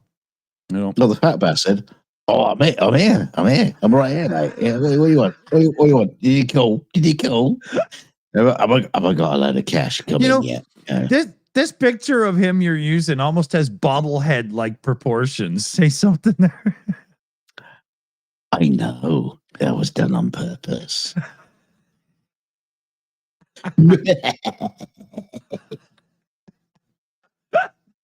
That's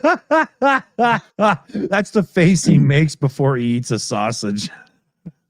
It was actually there was a thing I did. I used to do the crew photographs for as like visual effects teams, and I started it on our series Rome, and it's like we had as we do just get a group photograph of everybody. Yeah.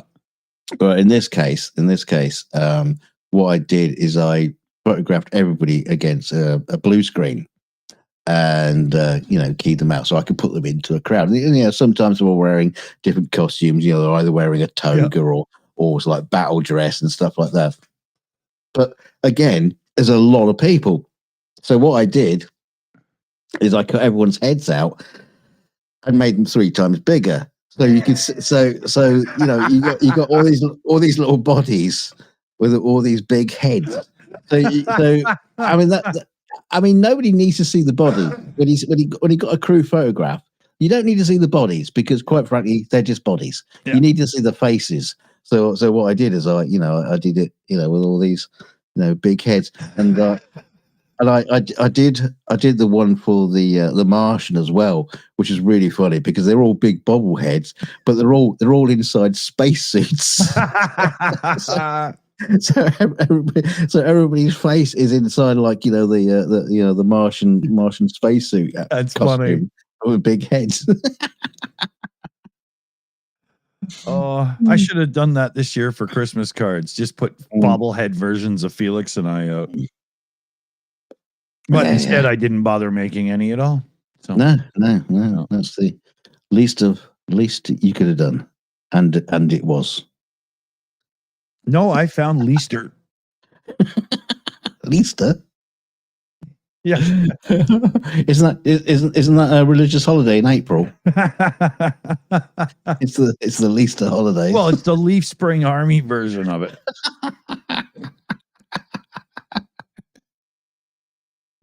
Well, at least you didn't bother. Yeah. That Leaster is the day that all the members of the Leaf Spring Army go up to their father's bathroom and clean the pubic hair out of the sink. Leaster is the day when they find out all that super chat money doesn't actually go to Ukraine. Yeah. Goes into making hard pressed fire logs.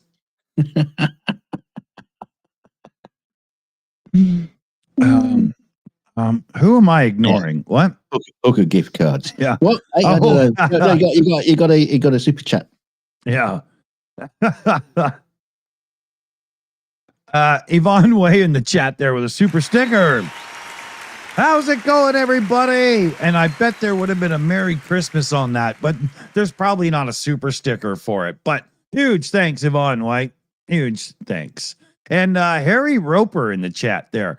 Is that like Mr. Roper from Three's Company? No. For the what? It's somebody completely different. Oh, okay. Oh, do I have to hit that button? No, I won't. For the defense fund, when Enforcer Dad writes a letter. Yeah, that's it. Sending super chat support for our legal fees. Yeah. And then he says, "Do not ask them where that drone they fundraised for went." Here we go. They can't decide whether it got lost by DHL in Poland or returned to Alabama. Yeah. Well, the question is, of course, is whether we actually bought a drone at all, But well, maybe we didn't, or maybe we did, or maybe I just bought an AK-47 Kalashnikov. Oh, who knows? Who can tell? And because there's loads of transparency on our channel, and because I'm a transparent little fuck. Yeah. You can see right through me. That's forget. funny. Oh, hello. Oh, hello. Yeah, it's the police here. I've just been checking in, and it turns out we have done an investigation on the Enforcer, and yes, indeed, it does turn out that the Enforcer is a cunt. And that's official. That comes from the Metropolitan Police. So we now know for sure. We weren't too sure at first, but the investigation is complete, and yes, we have decided that he is actually an officially targeted cunt, and he's now on a list. Oh right, no, that's better. I hit the right one this time. That was funny. I remember the days when you two were subtle. You came in, you're just like, this guy over here, we're not going to tell anybody who they are. No, you don't give a shit. We've always had a rule about the whole Enforcer thing where we just put one or two subtle jokes in and then leave it at that and move on. And somebody seems to have thrown that out the window. I have no idea where it went. I'm sure we can find it by tomorrow, but subtle. There The only thing as subtle as my thighs, my inner thighs, because I rub them with super chat money. my inner thighs are very, very, very subtle. Supple.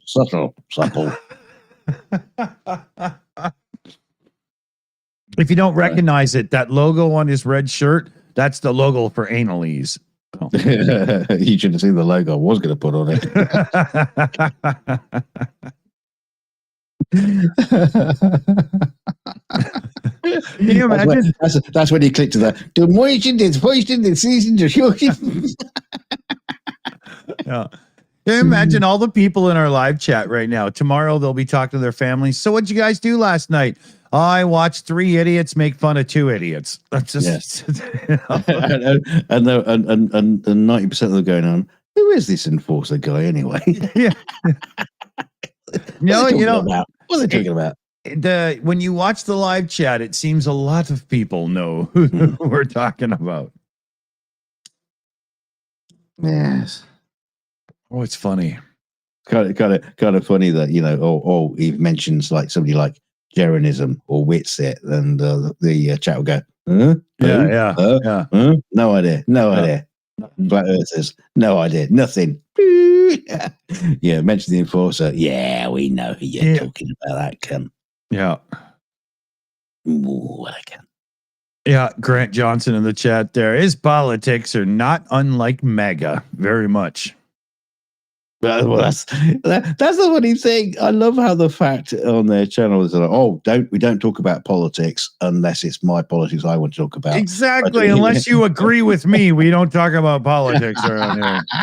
when they're talking about war. Now, don't get me started. But isn't war all politics? Isn't that the entire basis for war? Is politics? It's not like people, you know, in a room somewhere said, right, I don't like those cunts over there. I'm going to go and smash their faces in. Yeah. And I'm going to bring tanks and stuff. No, it takes a government to do it. And what runs a government? Politics. And so what's a war? A war is the thing that's completely based on politics. So decide to cut out politics from a discussion about war is as stupid as going to war with like muffins instead of rifles. What the fuck are you on about? Is this a skit that Monty Python didn't put in The Meaning of Life? Is that? I mean, that would have been perfect, right? After fighting each other, you know. You want to complain? I've only had these shoes a week and they're already worn through.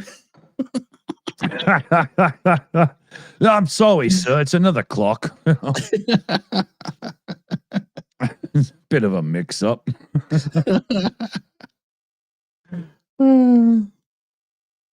Idiot. Yeah. So we're not talking about politics on this show. Yeah. That's Christmas. Yeah. Yeah, because there's no politics about Christmas apart from King Herod and and chopping off, killing off all the firstborns and all there's that there's no politics in a religion, but fuck, let's get onto into the Christmas, but let's get onto the religion part, right? I mean, no. Yeah, let's get to the presents bit. Yeah. Father Muhammad, give me some money. No, I don't think that's gonna work. You know? I mean, I've never woken up on Christmas morning when the kids were little and go, fuck the presents. Tell us more about the baby Jesus. Yeah. Never happened.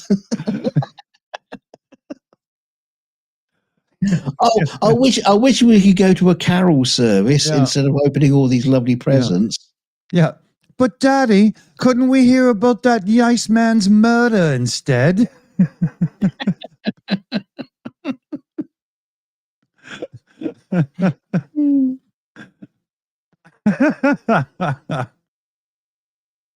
Yeah, there's actually a church just around the corner from me, and they'll be doing like a mass thing tonight. They're doing a candlelight thing and whatnot. Yeah, they're going to be praying for you and your soul. Yeah, absolutely. Yeah. Mate, Dawson, we saw your stream. Yeah, we saw your stream tonight, and the whole community have come out, and we're all praying. Are you We're all kidding? praying for your soul. We know them because we live right close to them, and they've known Felix over time and stuff, bouncing by and saying hi and whatnot. And if they watched tonight's stream, they'd be like, you know what? We agree. That Enforcer guy's a fucking scam artist. Yeah, but the only reason why they know you so well is because every time you walk onto the church land, your shoes start burning. yeah. Flames. Yeah. cannot enter hallowed ground.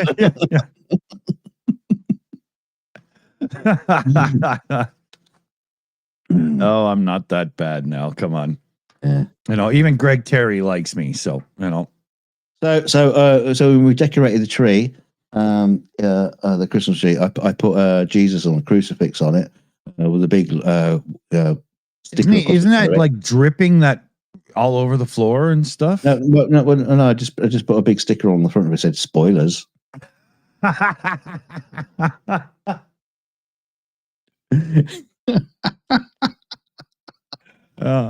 That's like when I went to see the movie Titanic, and the ship and blah blah, and everybody's panicking and whatnot, and I'm looking around in the theater and I'm like, how can you people be surprised? We know this story. It was like when I was working, work on these films, and I've been working on quite a few World War II films and stuff like that. And you have to sign like an NDA. I was saying, for what? It's in all the text. Are we doing a different version where the Germans win? What are we doing here? Yeah, exactly.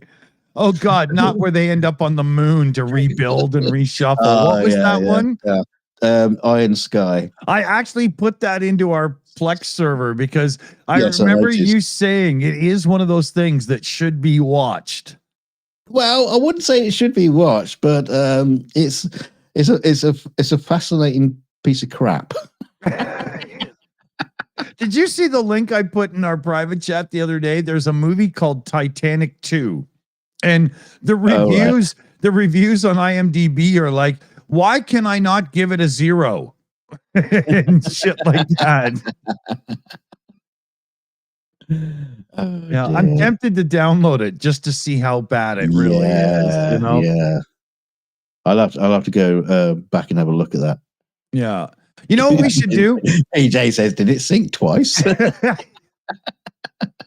Well, funny thing is, because they raised the Titanic, didn't they? There was a raise the Titanic, and then Well, one of the reviews in the movie, it was funny. They were like, they built a model of a ship, but then they have a computer-generated model for the awful CGI that's clearly a different one. Why would anybody do that?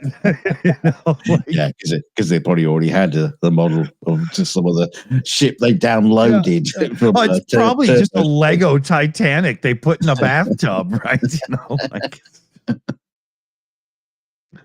But it might be funny to watch. Maybe we'll do a thing coming up where before New Year's, over the rest of the holidays, we'll do a watch party in Discord, and we'll do a vote, and we'll watch the shittiest movie we can fucking find. Everybody just, have a few drinks and laugh their heads off. Well, the thing is, there are lots and lots of shitty movies out there, but there are also the classic shitty movies that just like go full circle. They turn from shitty movie to absolutely adorable to watch. They're my favorite. Okay, a shitty movie is a shitty movie. Okay. Like The Blob.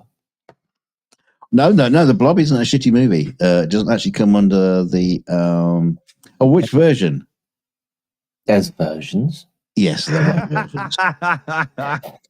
versions. It was remade in the 80s, I believe it was. Maybe I'm thinking of that one. I'm thinking of maybe you're thinking of the Steve McQueen one. Yeah, I'm thinking of it. Might have been black and white, but it's the one where they had to they built a set and then they put jam under the door to make it seem like it was going in and out the room, and then they reversed the footage to make it yeah. Oh yeah, no, the reverse footage technique. That's classic. That's classic special effects. That is. Well, I wouldn't knock that. Yeah, that was advanced. No, but the Blob doesn't come under the category of a terrible movie. It was just a cheesy B movie. No, Did you? What you're talking about is Plan 9 from Outer Space.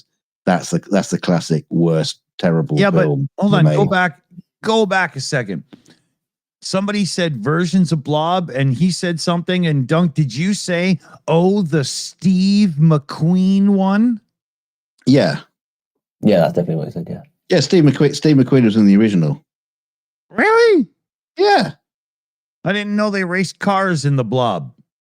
Well, there are cars in the Blob, and obviously you've never seen the Blob. No, I haven't. But that- now it's on my list. somehow- If it's a McQueen movie, I had no idea. Somehow it doesn't surprise me.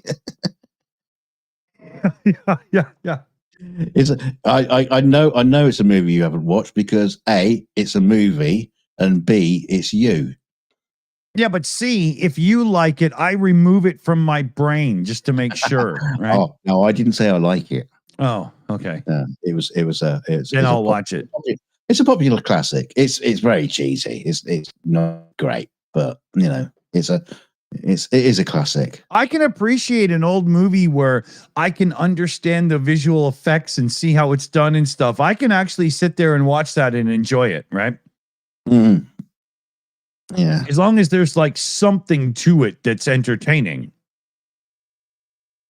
Well, I mean, the great thing about the Blob is it does have Steve McQueen in it, and it's a very, very, very young Steve McQueen, and Must be. is. Yeah, and Steve McQueen always captured the camera really well. He's great at that, but I'm not too sure if it saves the film, to be honest with you. But yeah, it's up to you to decide. There's a movie like that. What's that girl's name? The chick from Pretty Woman. The hooker. Yeah, I'm just trying to remember which one it was. One of those. Oh, God damn it. Yeah, Julia Roberts. Julia Roberts. Yeah. She was in a movie in the earliest part of her career called Mystic Pizza, and it bombed.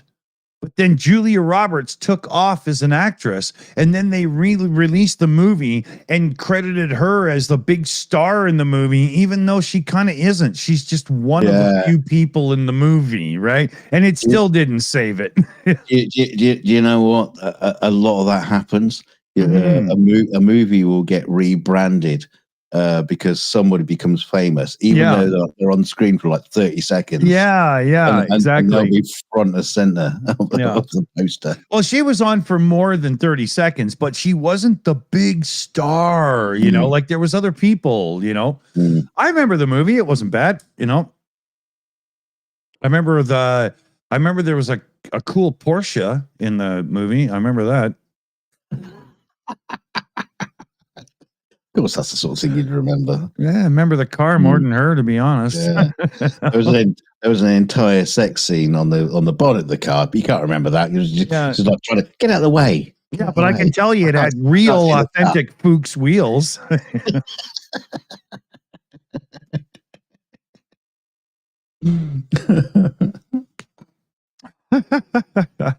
Well, I always thought Steve McQueen just had cars in his movies. I only know a couple of his movies. I'm not like some big fan. I just like the car stuff, right? No, he's been in some great movies. Papillon. Yeah, you probably don't even know.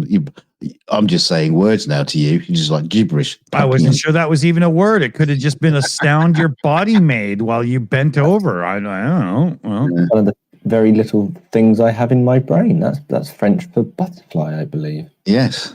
Yeah. And because he had it tattooed onto his chest. It's in the movie. Papillon. It's great. It's a great movie. Jason's talking my language now. Bullet. Exactly. You know? Because there was a car in it. Yeah. Yeah. Two. Which is only a tiny part of the entire film. Yeah, but it's the coolest part because a lot of it is the rest of the film is pretty dull. Yeah, and it's the coolest part of the film, not just because of the car chase or anything, but because McQueen himself is behind the wheel for most of it. right? And it's got a great soundtrack. Oh yeah, that's true. That's true. Right. But I mean, I didn't even know the movie until I found out that this Steve McQueen guy that you always hear about was actually really into racing cars and stuff. And then I was like, so he's actually behind the wheel. It's not just the glory shots. Okay, I'll watch. And it was brilliant. I loved it. But I do literally just skip through the movie and watch that shit, right? Yeah. You know. Yeah, you're not listening to the album, you're just listening to the single. Yeah.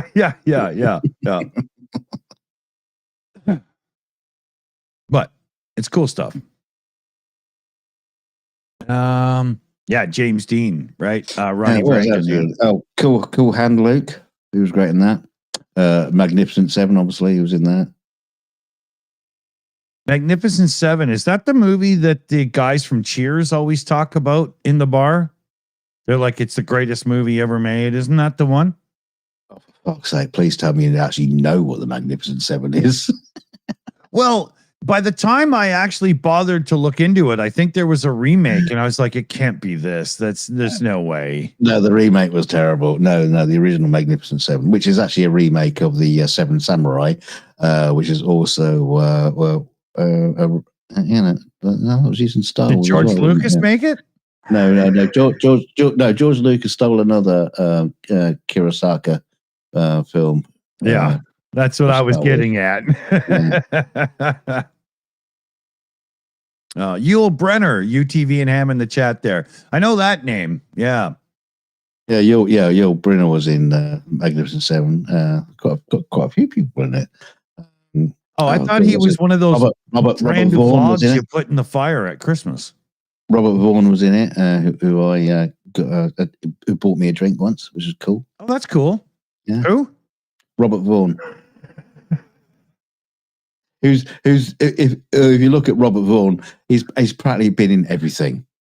You know, he's probably been in more things than you've been in. And I can argue you can include rooms, telephone boxes, cars, bars. He's been in more movies than you've been in things. Just like my son's buddy there, Robert Davi, the actor. He's that guy who's always a bad guy in movies, and my son thinks he's just amazing. I have no idea how that happened. I don't get it at all.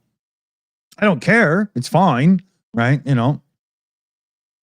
Yeah. Of all people to idolize as an actor, this guy that just usually shoots people and gets shot.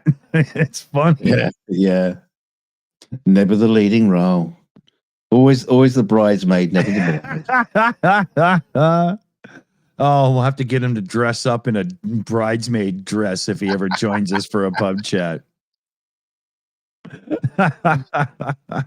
Or a wedding dress. That would be even better. That would be a highlight. Yeah. That would confuse Felix. What? And him turning up in a bridesmaid's dress wouldn't? No, probably not.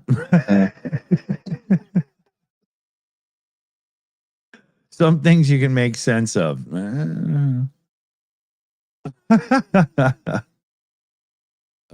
Somebody, Kevin in the chat, Charles Bronson. I remember Bronson from a movie 10 Minutes to Midnight, I think it was. 10 Minutes to Midnight. And he was chasing some killer that always ran around killing women in the nude. Not that they were in the nude, but he would be in the nude. It was a weird movie. He's been in a shit ton of stupid movies. Yeah.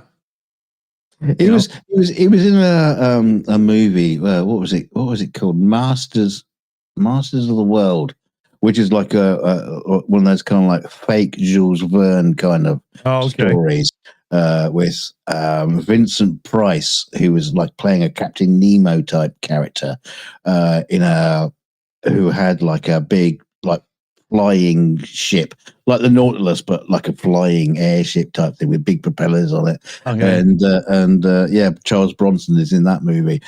It's such a weird film to see him in something like that. It's just, very What strange. about Because you do think of him in like things like Death Wish and stuff like that. What about Mr. I Love Scotland? What's his name? James Connery. Bond there. Yeah, Connery. Mm. He was in some sci-fi movie way back, and he's running around in a set of tights and Yeah, stuff. Zardoz. Huh? Zardoz. Okay, yeah. I've only ever seen a few clips of it. I only just heard of it recently, you know? Well, I mentioned it to you the other day, and you just Okay. you just look like a fucking rabbit caught in the headlights. You don't know what I was talking about. That's when I looked it up. Yeah, and I was just like, Yeah. what? How did they convince him to do that? You know? Money, probably. Yeah, but I bet they only had a little bit of it, you know? Yeah, no, I reckon there was probably a really good golf course nearby the shooting. Yeah, They no, filmed it in Miami. You know? Yeah. it's a very, very weird film. Very weird film, and particularly known as one of those. It's not particularly very good. Yeah, it looked awful when I saw the clips, right? But it's also iconic. It's an iconic movie. Just fucking off your tits nuts. And some incredible stuff in it. But yeah, no. Sean Connery, especially, you know, the scene where they're basically looking at his penis and looking at him getting an erection, trying to get him having an erection because they're showing him like porno.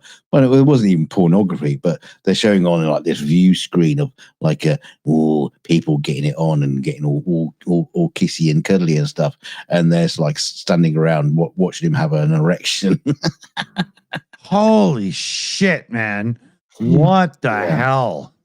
Yeah. I mean, Yeah, I don't know why that. 87% sure this didn't happen. I don't know why that scene came to my head. It's not my favorite, but I can have a few guesses. We know. It's bizarre. How bizarre? How bizarre? Mm. Yeah. Yeah. I won't give away the spoiler of Zardoz, the important reason why it's called Zardoz. It all becomes very clear, and also It scares the shit out of me just thinking about it. yeah, you know, it's kind of like clever at the same time because it's all about a man hiding behind a curtain and pretending. It's all to be about a something. man hiding behind a Speedo. No, it's about a man pretending that he's something he's not.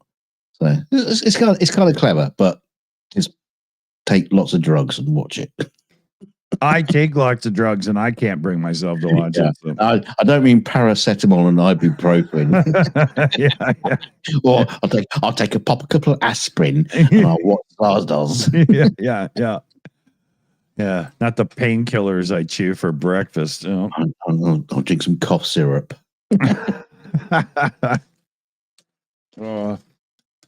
So, okay, we're coming up on 2 hours here. No rush for me. I don't know about yourself. What do you got for time there, Dunk? Got to be up early in the morning because apparently the missus wants to do stuff. But yeah, whatever. Carry on. Yeah. Okay. I still got to wrap a fucking present up. Yeah. Oh, dear. You've Yeah, got Felix. I think I'll just get some spray mount and just like it's all coming in an envelope. I'll just get some spray mount and just like tack on some wrapping paper around it.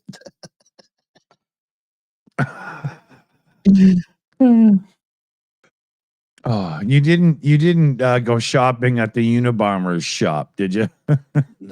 No. Sounds too expensive. Yeah. Yeah.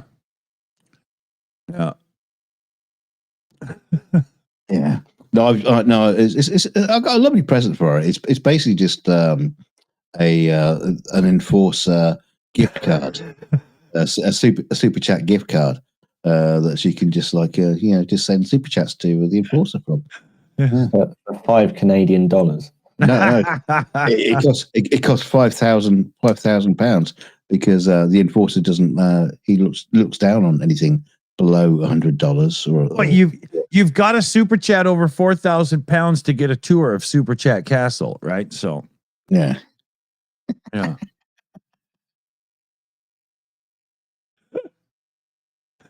Super Chat Castle. I'll never Super Chat get old. Super chat Wait, that's what you know. What we need a stinger, and it does a little 4-second thing. Super Chat Castle, and that face just flashes over the screen quick, and then we do our announcements. Yeah, it was like with unicorns like farting rainbows over the top of the castle. Yeah, Super Chat Castle, like a Disney logo. Yes. Yeah. Tinkerbell will be the unicorn farting pink fluff all over the place. Exactly.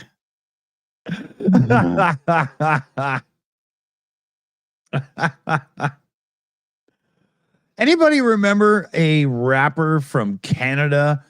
What was his name? I don't know. Oh God, the song was Eric. Tim. There are those who call me Tim the rapper. But the song was Enforcer, and he had MC Shan from back in the old day on the song. And he did like a real reggae patois sort of thing with his voice, even though he was like a pasty white kid from Etobicoke. Can you do a rendition of it? I actually know the song pretty good. And because it's Informer, you could do Enforcer. You know, I'm gonna scam you up your super chats. I'm gonna build me a house. And there's so many lyrics I've thought of about the Enforcer for that song. I could totally make a parody of it, right? I think I'm beginning. Snow. I know the song. It.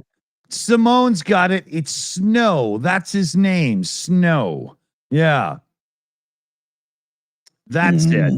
Yeah. Vaya almost got it. Snowflake. Yeah. yeah. But yeah, Informer. And it was actually a decent tune.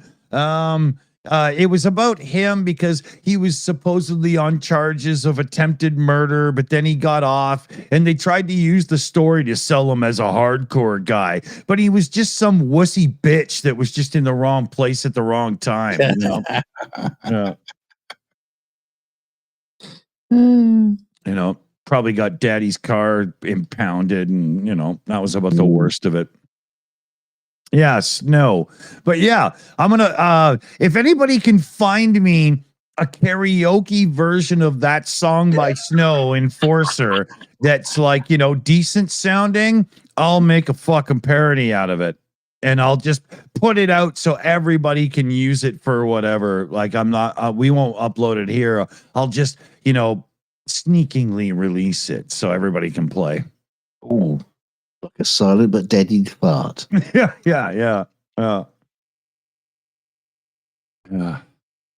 And if you're unsure, I've done a bunch of these parody songs before. I can actually do a pretty good job of it. It'll be worth it. Honest. Yeah. I can't rap that well, but I can just do like, you know, a few lines at a time, take a break, have a cigarette, do a few more, cut it and paste it all together. It'll work out. Yeah. Have we got Enforcer Matt in the chat yet? Yeah. Well, he's probably still cleaning Papa's pole for Christmas.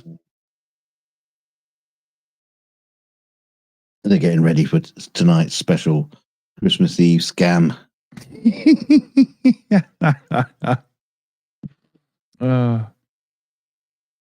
Yeah, PJ's heard a couple of the old parody songs. They're funny.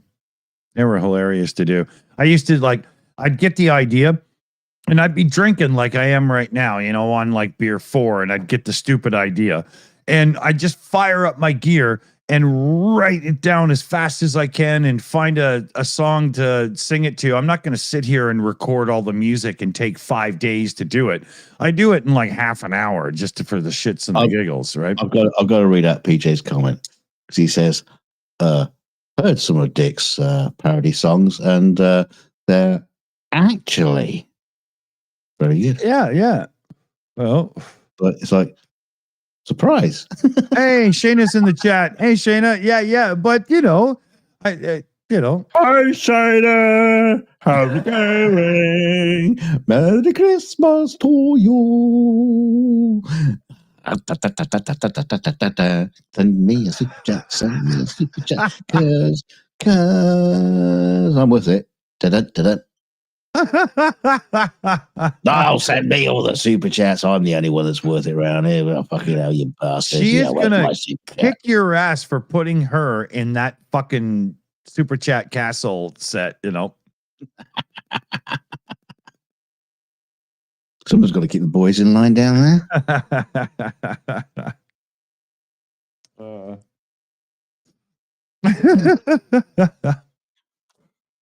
So then what we'll do is between now and New Year's, we'll have to have a little bit of a live stream, and we can play clips from the Snow song. I'm sure there'll be content blocking it because he's a one-hit wonder, and people like that always do that shit.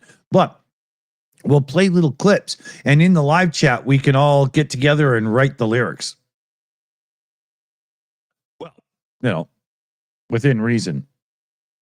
Because you know, you'll ignore them anyway and write your own. That's what I was going to get to. Yeah, but there might be some ideas that are really good, right? You know, I'll probably have it half done by the time I go to bed, if not done. Right? Just run it through Chat GTP like 100 times. It's like lick through. No, I do it myself. You know. I know the song in my head enough. I could do it. I am quite sure Chat GTP would love to have a go at the Enforcer. Probably fucking hates the bastard. Chat GPT is probably writing their script at this point. Yeah. You know, he's probably upstairs helping his father unhook his bra, and Chat GPT's running the show.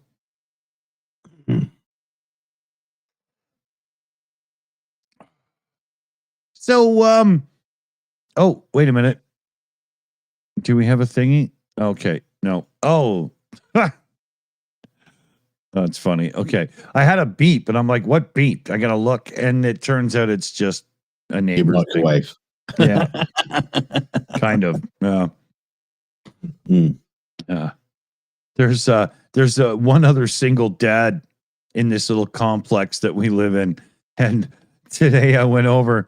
And I gave him a Hungry Man turkey frozen dinner thing. And I said, "Here, Merry Christmas." And he laughed his head off.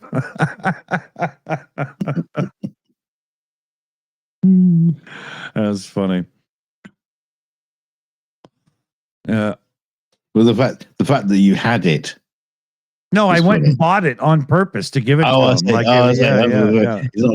you wouldn't had it in the freezer like 2 years ago. Oh, not even, man. I never buy. Yeah, I can't eat that kind of shit, you know. But it was a good gag. Yeah. He's the guy that gave me the Line 6 pod thing that I have that I had to fix. Oh, Yeah, he was like, "You think you're good with electronics and stuff? This thing hasn't made a noise in like 3 years, and I was about to throw it out. Here, you can have it." And remember, I ripped it apart, put it back together after a little bit of work. Took about an hour. And it works perfectly. Yeah. I must admit, I always hate that about electronic things. It's like, well, I'll take it apart. I'll look at it because I don't know what I'm doing, and you put it back together again, and now it works. Yeah. What? Why? Yeah. Why was the whole just take it apart thing make it work? I don't. Do I have magical breath? Yeah. You know what's going on here? Yeah. Canty's on in 30 minutes. Andrew says, "Oh well, he should have joined us too." Slacker dope. He's on what? Saturday Night Live? I don't know. Probably on horseradish. Did you see that mouthfully? Eh? Jesus Christ. Yeah. He's probably on nappies. Yeah. I mean, he did it yesterday. So right now, he literally, if he was to bend over, you would think he's just the Japanese flag, right? He must have the red eye of red eyes right now. That shit, it's horrible. Oh, and it was like this heaping glob, you know? Yeah. Canty was here too. Oh, I must have missed him. Why the fuck did he jump in? No, was he in the chat? Yeah, I'm being told he was. You know, I don't think maybe he hasn't quite caught on yet. You know, I'll have to let him know in the background. What a cunt. That was funny when he ate that shit. And then he did the horseradish scoop. And we're not talking about Sunday afternoon lighthearted horseradish, right? He's going for broke, and he ate it's it. like the Ukrainian shit. Yeah, he ate it, and for like a couple of minutes, he could barely even talk, right? It was really intense. But within 5 minutes, he was back on his game, hosting a live show again, talking to everybody and whatnot. Now, I thought that was like inhuman. There's no way I could have done that. Yeah. But his chair was wet and damp and soapy. Yeah. Oh, yeah. I remember one of the comments I put was, constipation is not a word Canty will have an issue with for the next little while. I told him, put a toilet roll in the fridge. Yeah.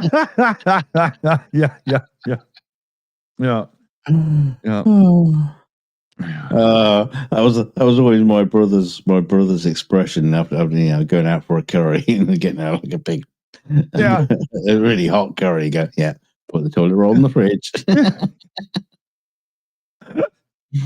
Heather Wiley in the chat there is asking, where's Santa? He's in Greenland.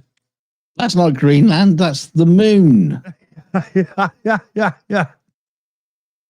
Why is it called Greenland? How many people are there? It's not green. Well, when I was a kid, I had this little book, and it was very Canadian, and it told me that the people who discovered Greenland and Iceland decided that they wanted to hide Iceland and not tell people it was a good place to be, and send their punk asses to Greenland instead. Yeah. So they switched the descriptions and the names. Yeah, exactly. Because Iceland is not icy. Yeah. Greenland is not green. Yeah. And the United States of America is not united. Not even close.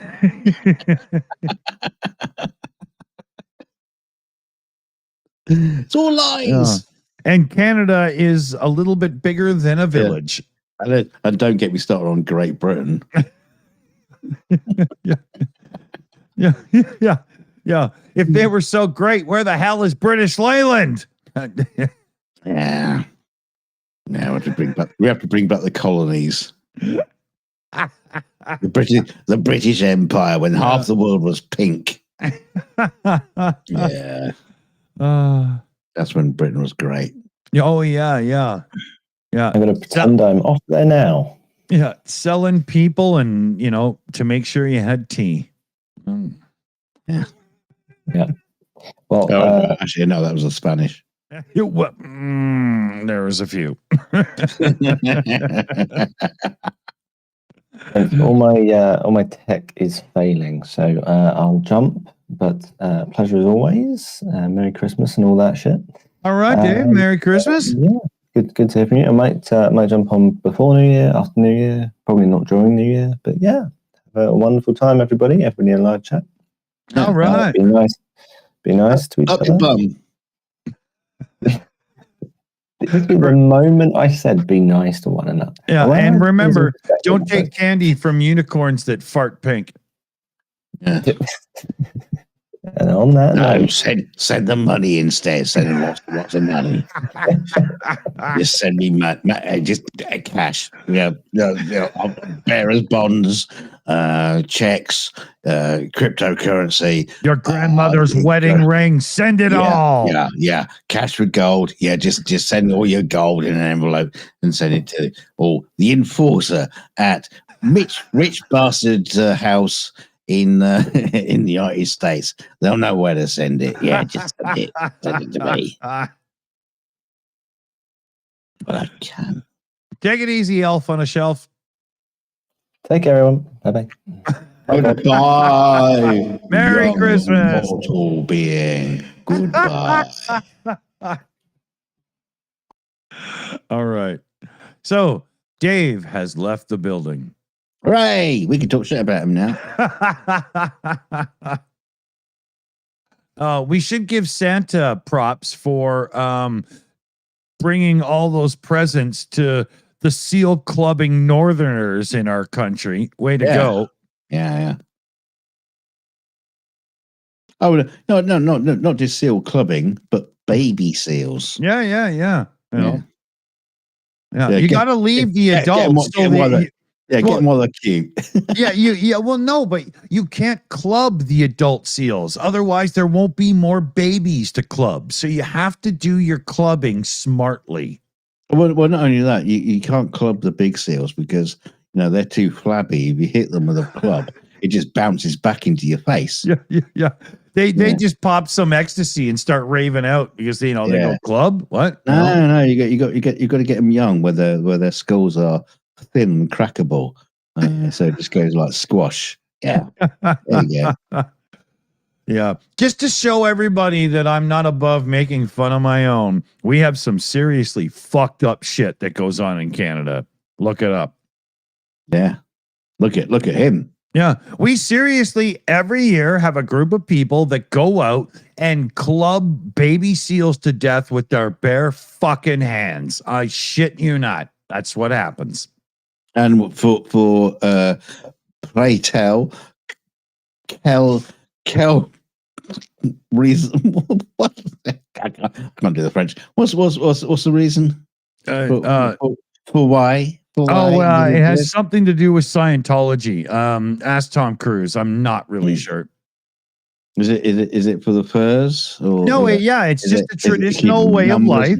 It's a traditional way of life, and as such, it's very hard for our government because we stole their land and invaded and blah. I mean, not me personally. I didn't do any of that. But so we have to let those kind of things go on. It's the same with like Japan and whales and dolphins. I know. We were talking about this earlier, but it was tradition that we chain our blacks who are ill. Dear God, stop! And chain them onto an anchor. Stop. And I know.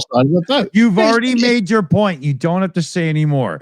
It's like tradition, but we're not allowed to do that anymore. But it's also tradition for these people to club baby seals, but it wasn't tradition to do it while wearing Levi's, right? I mean, it's a really strange, No, that it's just tradition.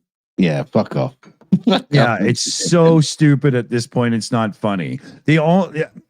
Seriously, like, I mean, get a job at Sears and move to the city, you moron. All right, But anybody who uses the tradition card. Mm-hmm. I know I was being a bit sick and horrible, but just then. But anybody who uses the tradition card, you can fuck off. I know.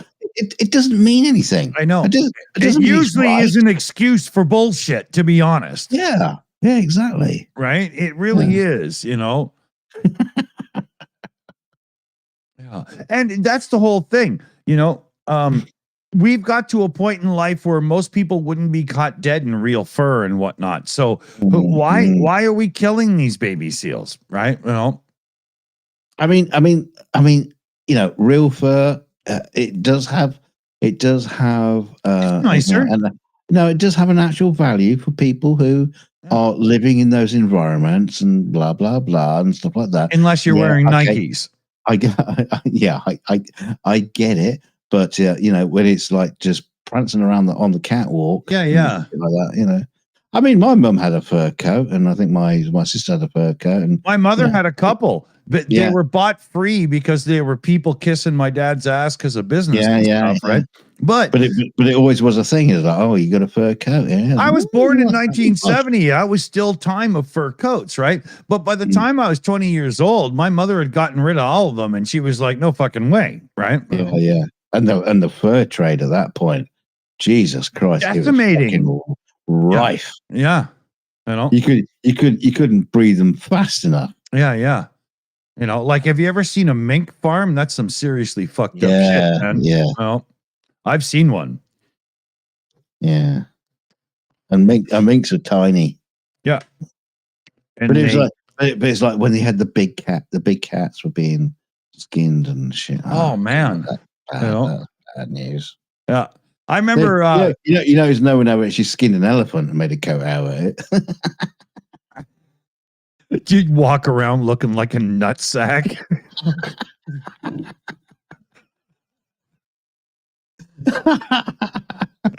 No, it's elephant skin. Yeah. Sure it is. Don't get me wrong. That would have been bad, if that became a fashion trend. I don't advocate for that whatsoever. Or making hats out of ivory tusks. Yeah.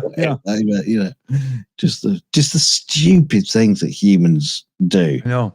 Or go back in the day when we were starting to really exterminate species. And people would hear, oh, there's only a few of this left. What was their response? I've got to kill one of the last ones then. I got to have that on my wall.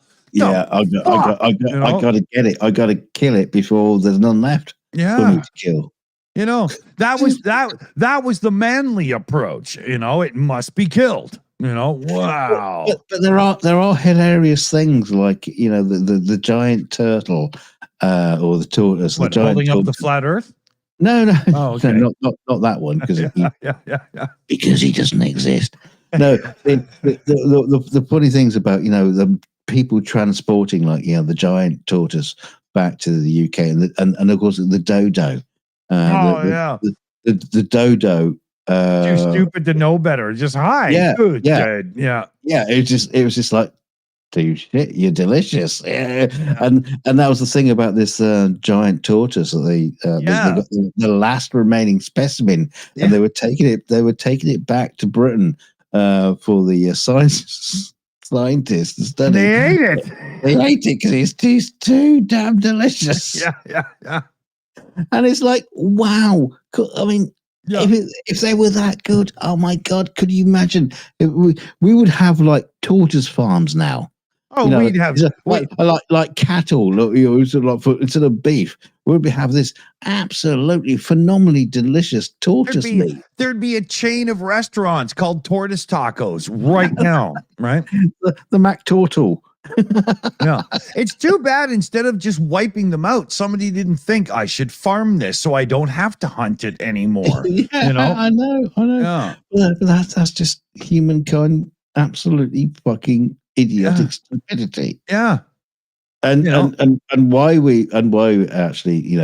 we expect anything else? I don't know. We're doing it. Well, when we look at just like social media, just how stupid people are, dude. But we're doing it to ourselves right now with climate change and everything. And we've got all these rich people going, no, it's fine, because they don't give a shit, because they're winning the race. These people are so, I've got to win the money race and be rich thing. They can't even see that their grandchildren aren't barely going to have a place to live in. Well, that's going to be their problem. A big one at that, right? But also they don't care because their grandchildren will be fucking billionaires and they'll be afford to have the underground bunkers or whatever it takes to survive. Yeah, but here's the thing: the whole idea of being rich is gone once you have just a few people that are rich in a private enclave environment where they can be rich. Nobody's rich anymore. Yeah. Well, because the whole point of money no longer exists. And there's no. I see where you're coming from. Yeah. No, what you say makes perfect sense. Unfortunately, the real world, the billionaire mind, doesn't make sense. They just think, billionaire, I'll be a billionaire now and I'll always be a billionaire. Yeah. Yes, you will be a billionaire and your family will be billionaires. You'll just be living in a bunker with a whole load of piles of worthless money. Yeah. And if they don't save enough smart people, you just have a whole bunch of billionaires sitting around waiting to die because they can't do anything. What are they going to buy? Some mud. Yeah. Oh, Dennis, I found a lovely bit of filth over here. Yeah. Let's sell it to the billionaires. Yeah. Hey, Bezos, we're all sitting in this bunker and we're about to die. What are we going to do? I'll make a website and sell shitty products to people. You know what? It might just work. that might actually be the dystopian future that we're going to be looking at. Yeah. Is it? Like the time machine. The H.G. Wells time machine where you got the Morlocks. Down below, and the Eloi on the top surface, and the Eloi are beautiful and gorgeous, and all this kind of stuff. The Morlocks are the hideous industrialists. That's going to be the Bezos and the Musks, and they're going to be down there. They're the Morlocks, but they'll be going. Yeah. But that's the one thing H.G. Wells didn't think of, is the fact that they'll just come up with a fucking website to sell shit to the Eloi. Yeah. If H.G. Wells was alive today, he would rewrite that book, no problem. He'd change it. Mm-hmm.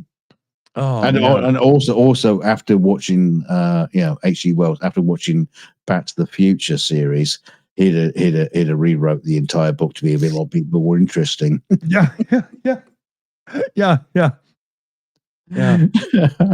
He'd have been like, fuck, I didn't know there was going to be a DeLorean. Okay. Yeah. Oh, I know. I'm going to change the story, and the main character goes back in time and meets his mother and hangs out with her and has sex with her, and oh no, comedy ensues. I always thought about something.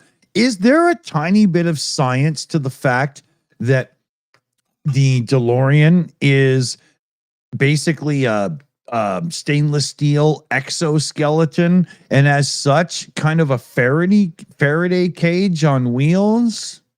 Well, that was the excuse, right? They kind of used.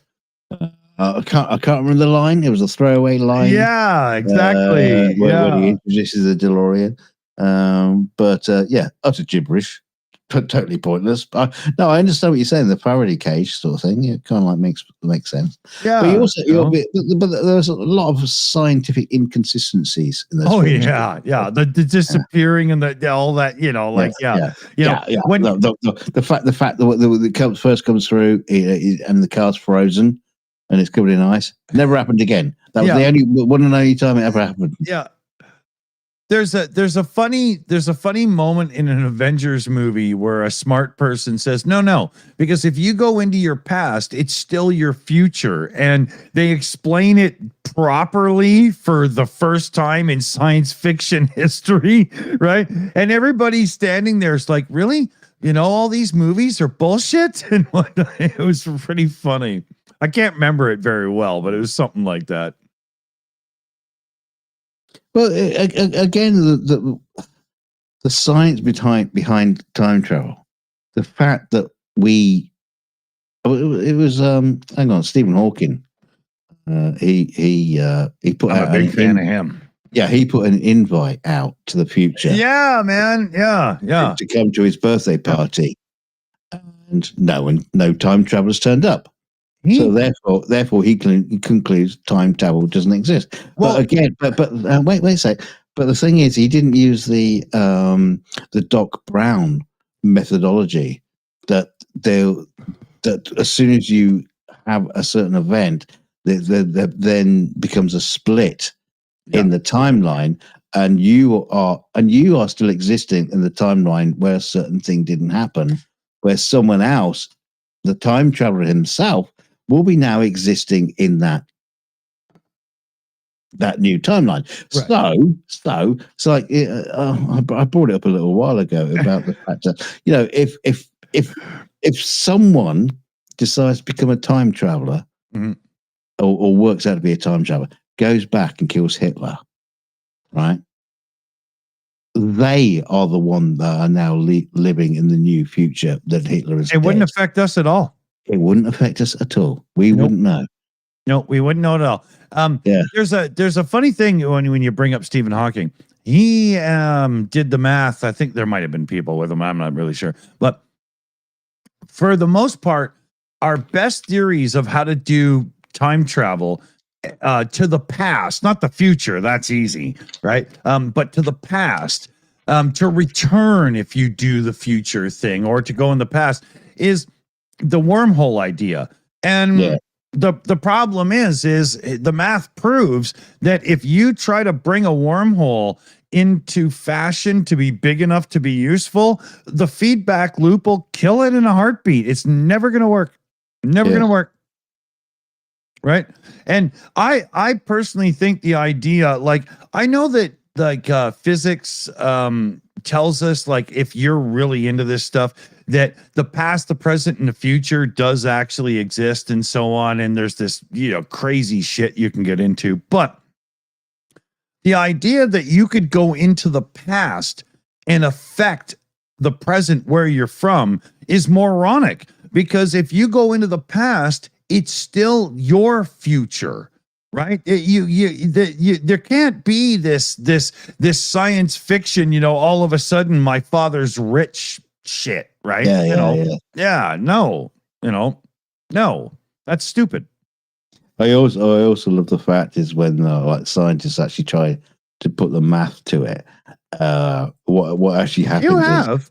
But they'll go, right, okay, we can do this as long as you use all the entire energy in the entire universe. Yeah, that will ever exist. Not even just up till now, right? Yeah. But all of it. Yeah. And you will be able to travel faster than light, or you will be able to time travel, but everything else will be destroyed in the process. Brilliant. Thank you very much. Yeah. You could attain the speed of light if you're willing to destroy everything around you in its entirety, right? It's physics in the math gets to the point of insanity where it's funny to try and learn, but you'll still, unless you're really into it, you'll never understand the why. It's just an interesting thing to know. It's crazy.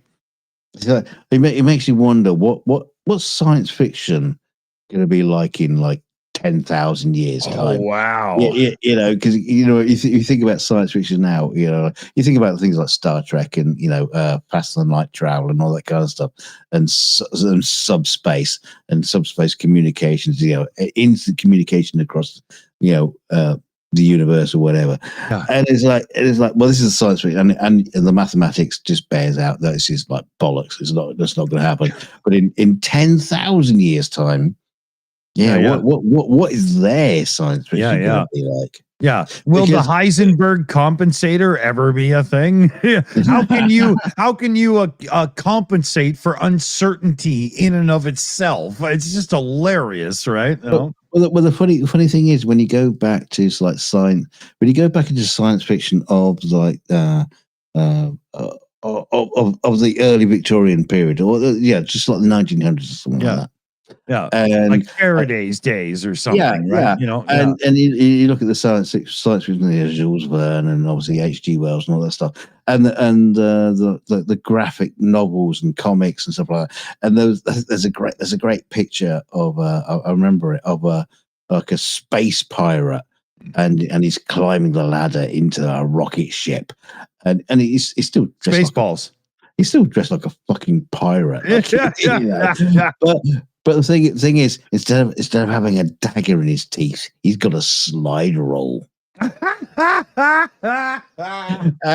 that is just amazing. Kind of like it's a real weird dichotomy of science fiction and ludicrous, because then in the 1900s. The fact that he's wearing 18th century pirate clothes is neither here nor there. But now he's got a slide roll. The slide roll is futuristic. Yeah, but look at the blinky lights and toggle switches of the original Enterprise computer. That's of its day, but absolutely ridiculous, right? Well, at least Next Generation actually kind of like looks like it could have been designed by Apple. Can I point out something right here and right now? All of the modern Star Trek with their little touch screeny keyboard controls and stuff, there's no fucking way, because as you're getting bounced around and stuff, there's no way you'll hit the right controls. They were physical buttons and controls. There's no fucking way they use touchscreen bullshit. Ask a race car driver if he wants touchscreen controls or tactile controls. Let me tell you. It's stupid. I'm not going to argue with that because I, quite frankly, don't care. Yeah, but it's just one of those things, right? They took the future too far and didn't think about it, right? There's no way, Although they did have like communication computers on their desk with like a massive CRT with a 9-inch screen. They usually like swivel around and had little crappy little keyboards. And best special effect ever was Space 1999 with the little portable CRT TV thing. Oh, I wanted that so bad, Yeah. But the problem was it had a keyboard. It had a keypad. Yeah. With nine buttons on it, 1 to 9. Didn't have a 0. Yeah. No hash. No hash. Well, it was probably built by Clive Sinclair, so. No, I actually noticed that it's a kind of like a running thing through Jerry Anderson stuff in the day. The interfaces made no sense to anyone. No, when they had keypads, because obviously, when we got to see calculators and things like that, you'd have like the 9. You'd have a 4x4 set of numbers. It was so. In his version of the future, 10 base math doesn't exist. That's the thing. We're used to seeing like a 4x4 set of grid of numbers. Yeah. But in the Jerry Anderson, for some reason, the Jerry Anderson world, everything was like a 3x3 grid. So you only had like numbers from 1 to 9. There was no 0, no star, no hashtag, nothing. Is there ever a 0 on their screens? Because that would be a real conundrum. How did it get there? If we watch Space 1999 and you look at their main screen, they have the main screen has got all these like symbols and things around it. It's like a fucking Stargate. It means absolutely nothing to anybody. Whereas the Star Trek LaSalle system is even worse because you just like have like just like rows of numbers. Yeah. It's like 10-digit numbers just rolling past. What the fuck does that mean? Yeah. What does it mean? It means nothing. And speaking of Star Trek, why did they call the people planets M class? Why aren't they E class for Earth or something? Why are they M? There's a reason. Really? Yeah. Some nerdy bitch is about to tell me, right? That somebody that's read that one book that was a limited edition that was only sold at the Galaxy Quest conventions or something, Yeah, I can't remember what the reason is, but there is a reason behind it. That's weird.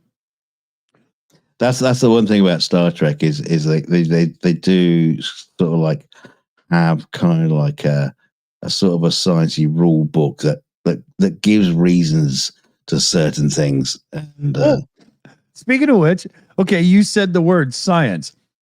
Imagine this. I said sciencey. Yeah, but science officer. How does that even work? Is he a physicist, a biologist, a geologist? I mean, a science officer. I just know everything. How did me do science, me? Yeah. I have test tube. I do science. Like what? No, I just don't deal in facts. Yeah. I just stare at the blue light and read the script. Yeah. Actually, I should have had that sometimes. When Spock would just like turn to Kirk and say, "Yeah, and that's a fact, Captain." No, you're the science officer. You don't deal in fact.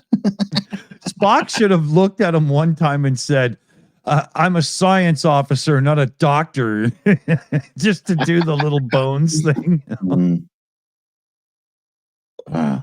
I'm also a flat earther. I do my own research. Yeah. PJ CNET in the chat there. Bones and Spock. That was when things was good on that show. Yeah, what they should have had. They should have a science officer and a pseudoscience officer. Yeah. David Weiss meet Spock. and the doctor and what do you call it? What do you call it?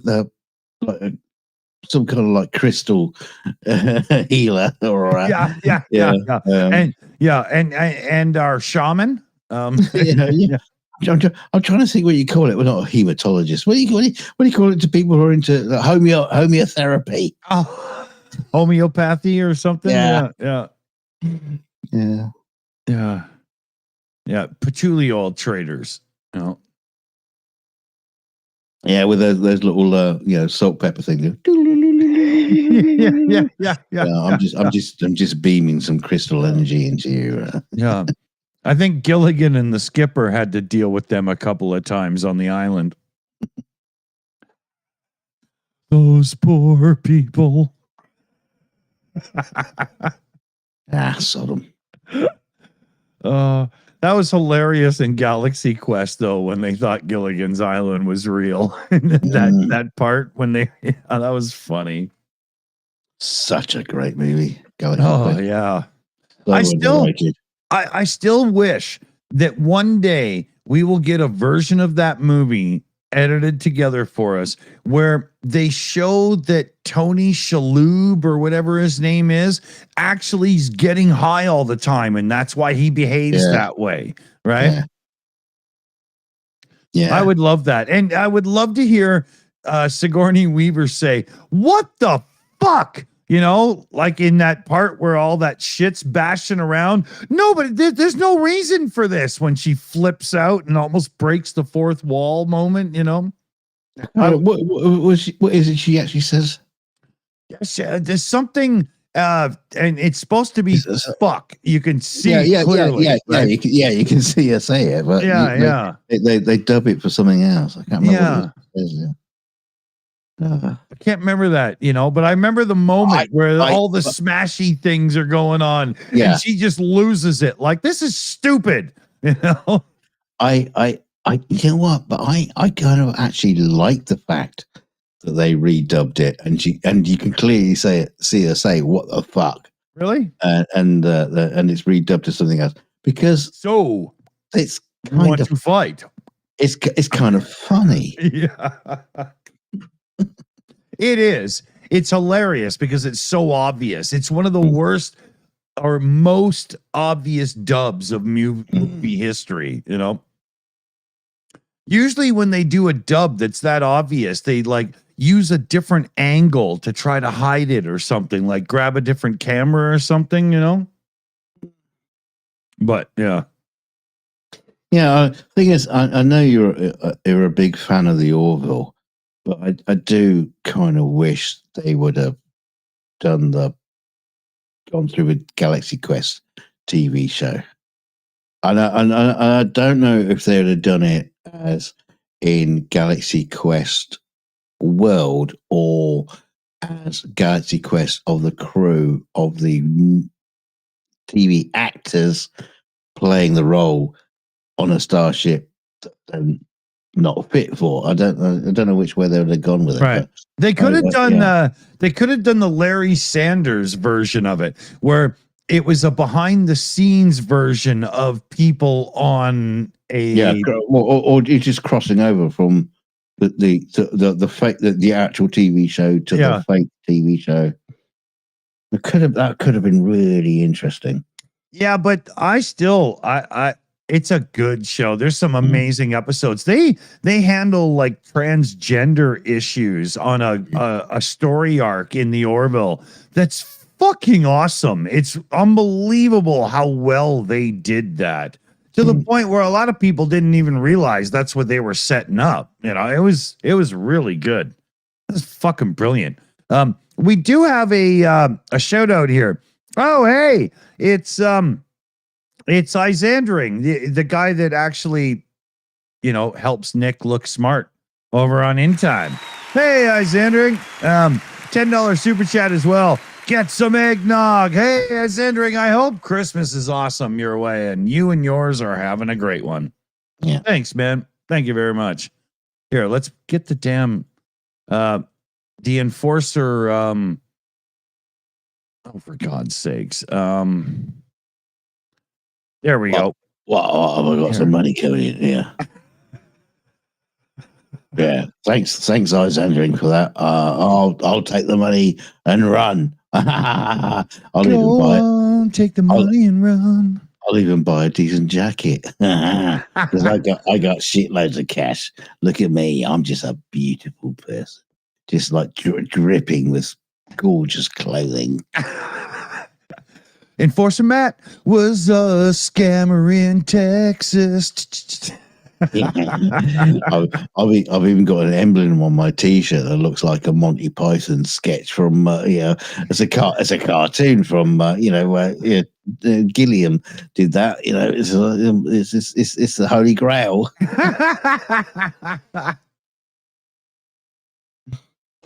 Oh man! And I will taunt you a third time. English nuggets. Andrew Petrie in the chat. This is fucked up on so many levels. Yeah. Oh dear. Sometimes you just got to bring your inner asshole out for a walk in the park. Let him have some fun. See where he lands. You know, your inner asshole. Yeah, I wear him like a heart on my sleeve, man. I need to see some anatomical pictures of you. You said that in Warner Brothers fashion. You know? We need to get a proctologist exam to check out your inner asshole. He's just in there deep. I'm an innie.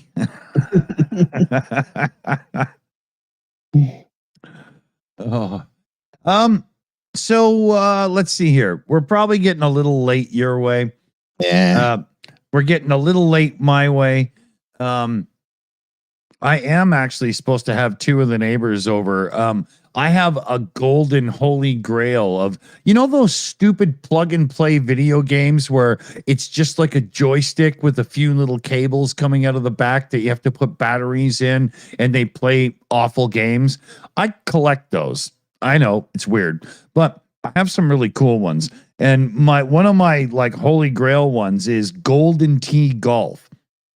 And it's the same exact version of the game that we all used to play in the bars like 40 years ago or whatever the hell it was, with the track ball and you shoot. And it's the best get a few people together drinking game ever. And I just ripped it apart in the last couple of weeks and totally refreshed it with silicone lube. And but and it's working awesome. So we're gonna have a couple of drinks and play a little golf.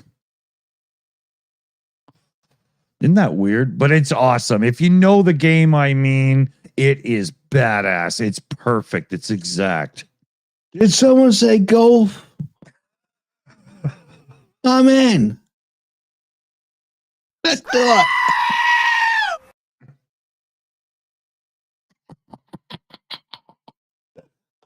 Oh, so now that everybody's thrown their Christmas Eve supper up,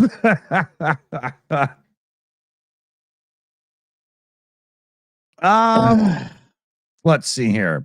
We should end on good consumer advice. It's Christmas Eve. If you are about to run out, it's Christmas Eve. Actually, it's Christmas Day. Actually. Well, for some it is. And if you're about to run out and buy last minute gifts right now, stop. Don't. Just put your feet up, watch a video, have your last few drinks and enjoy the night because Boxing Day is about to hit. And if you haven't bought your gifts already, you might as well save some fucking money doing it and then just blame it on a flat tire or something. I'm sure you'll be fine. Save your money. You arsehole. Don't save your money. Send it to me. Don't save it. Send it to me because I'm the me in Ukraine. I put the you back into me. Give it to me. Send it to me. Don't send it to Dick. Send it to me. Yeah. I'm going to the Enforcer's probably live right now, doing a very, very special stream, and he wants all your super chats, and he wants your money, and he wants your gifts, and he wants your love, he wants your knickers, and he wants your cock. Whatever, take it like a man. Let's give a shout out to the team here.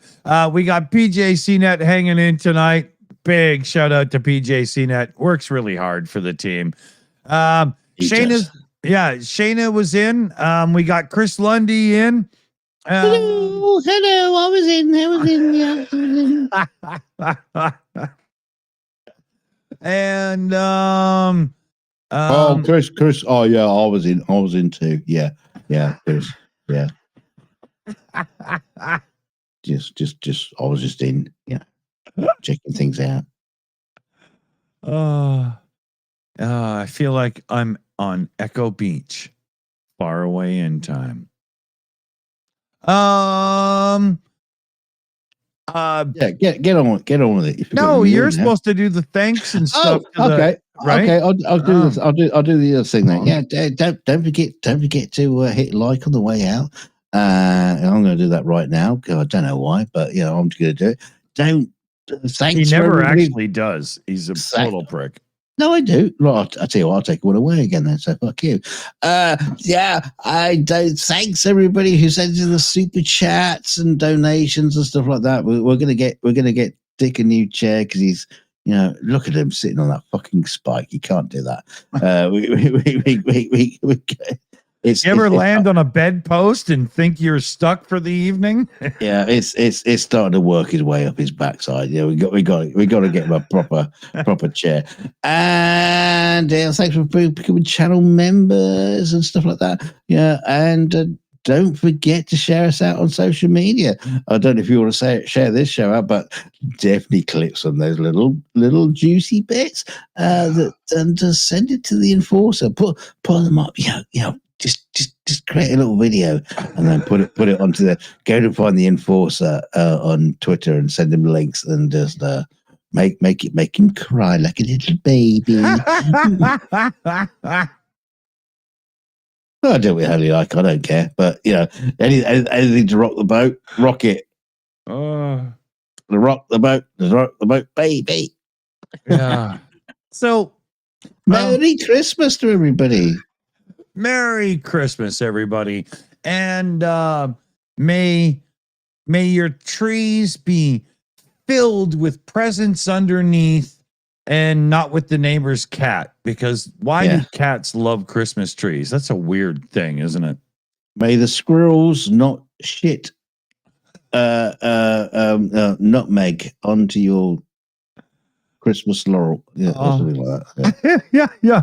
And remember, the next time some guy tries to squeegee your window for a few bucks, it could be Enforcer Matt. Report him to the police, okay? We just, it's not a Christmas look, right? No, he's usually squeegeeing his brother's backside. But yeah. I think that's why they are sponsored by Manscaped, so we can see where the squeegee goes. They're sponsored by Fist It. Oh, wait a minute. I can hear him screaming for his father. Good night, everybody. Good night. Merry Christmas. Bye-bye. May the fat man be good to you. Keep your dick on the price. What?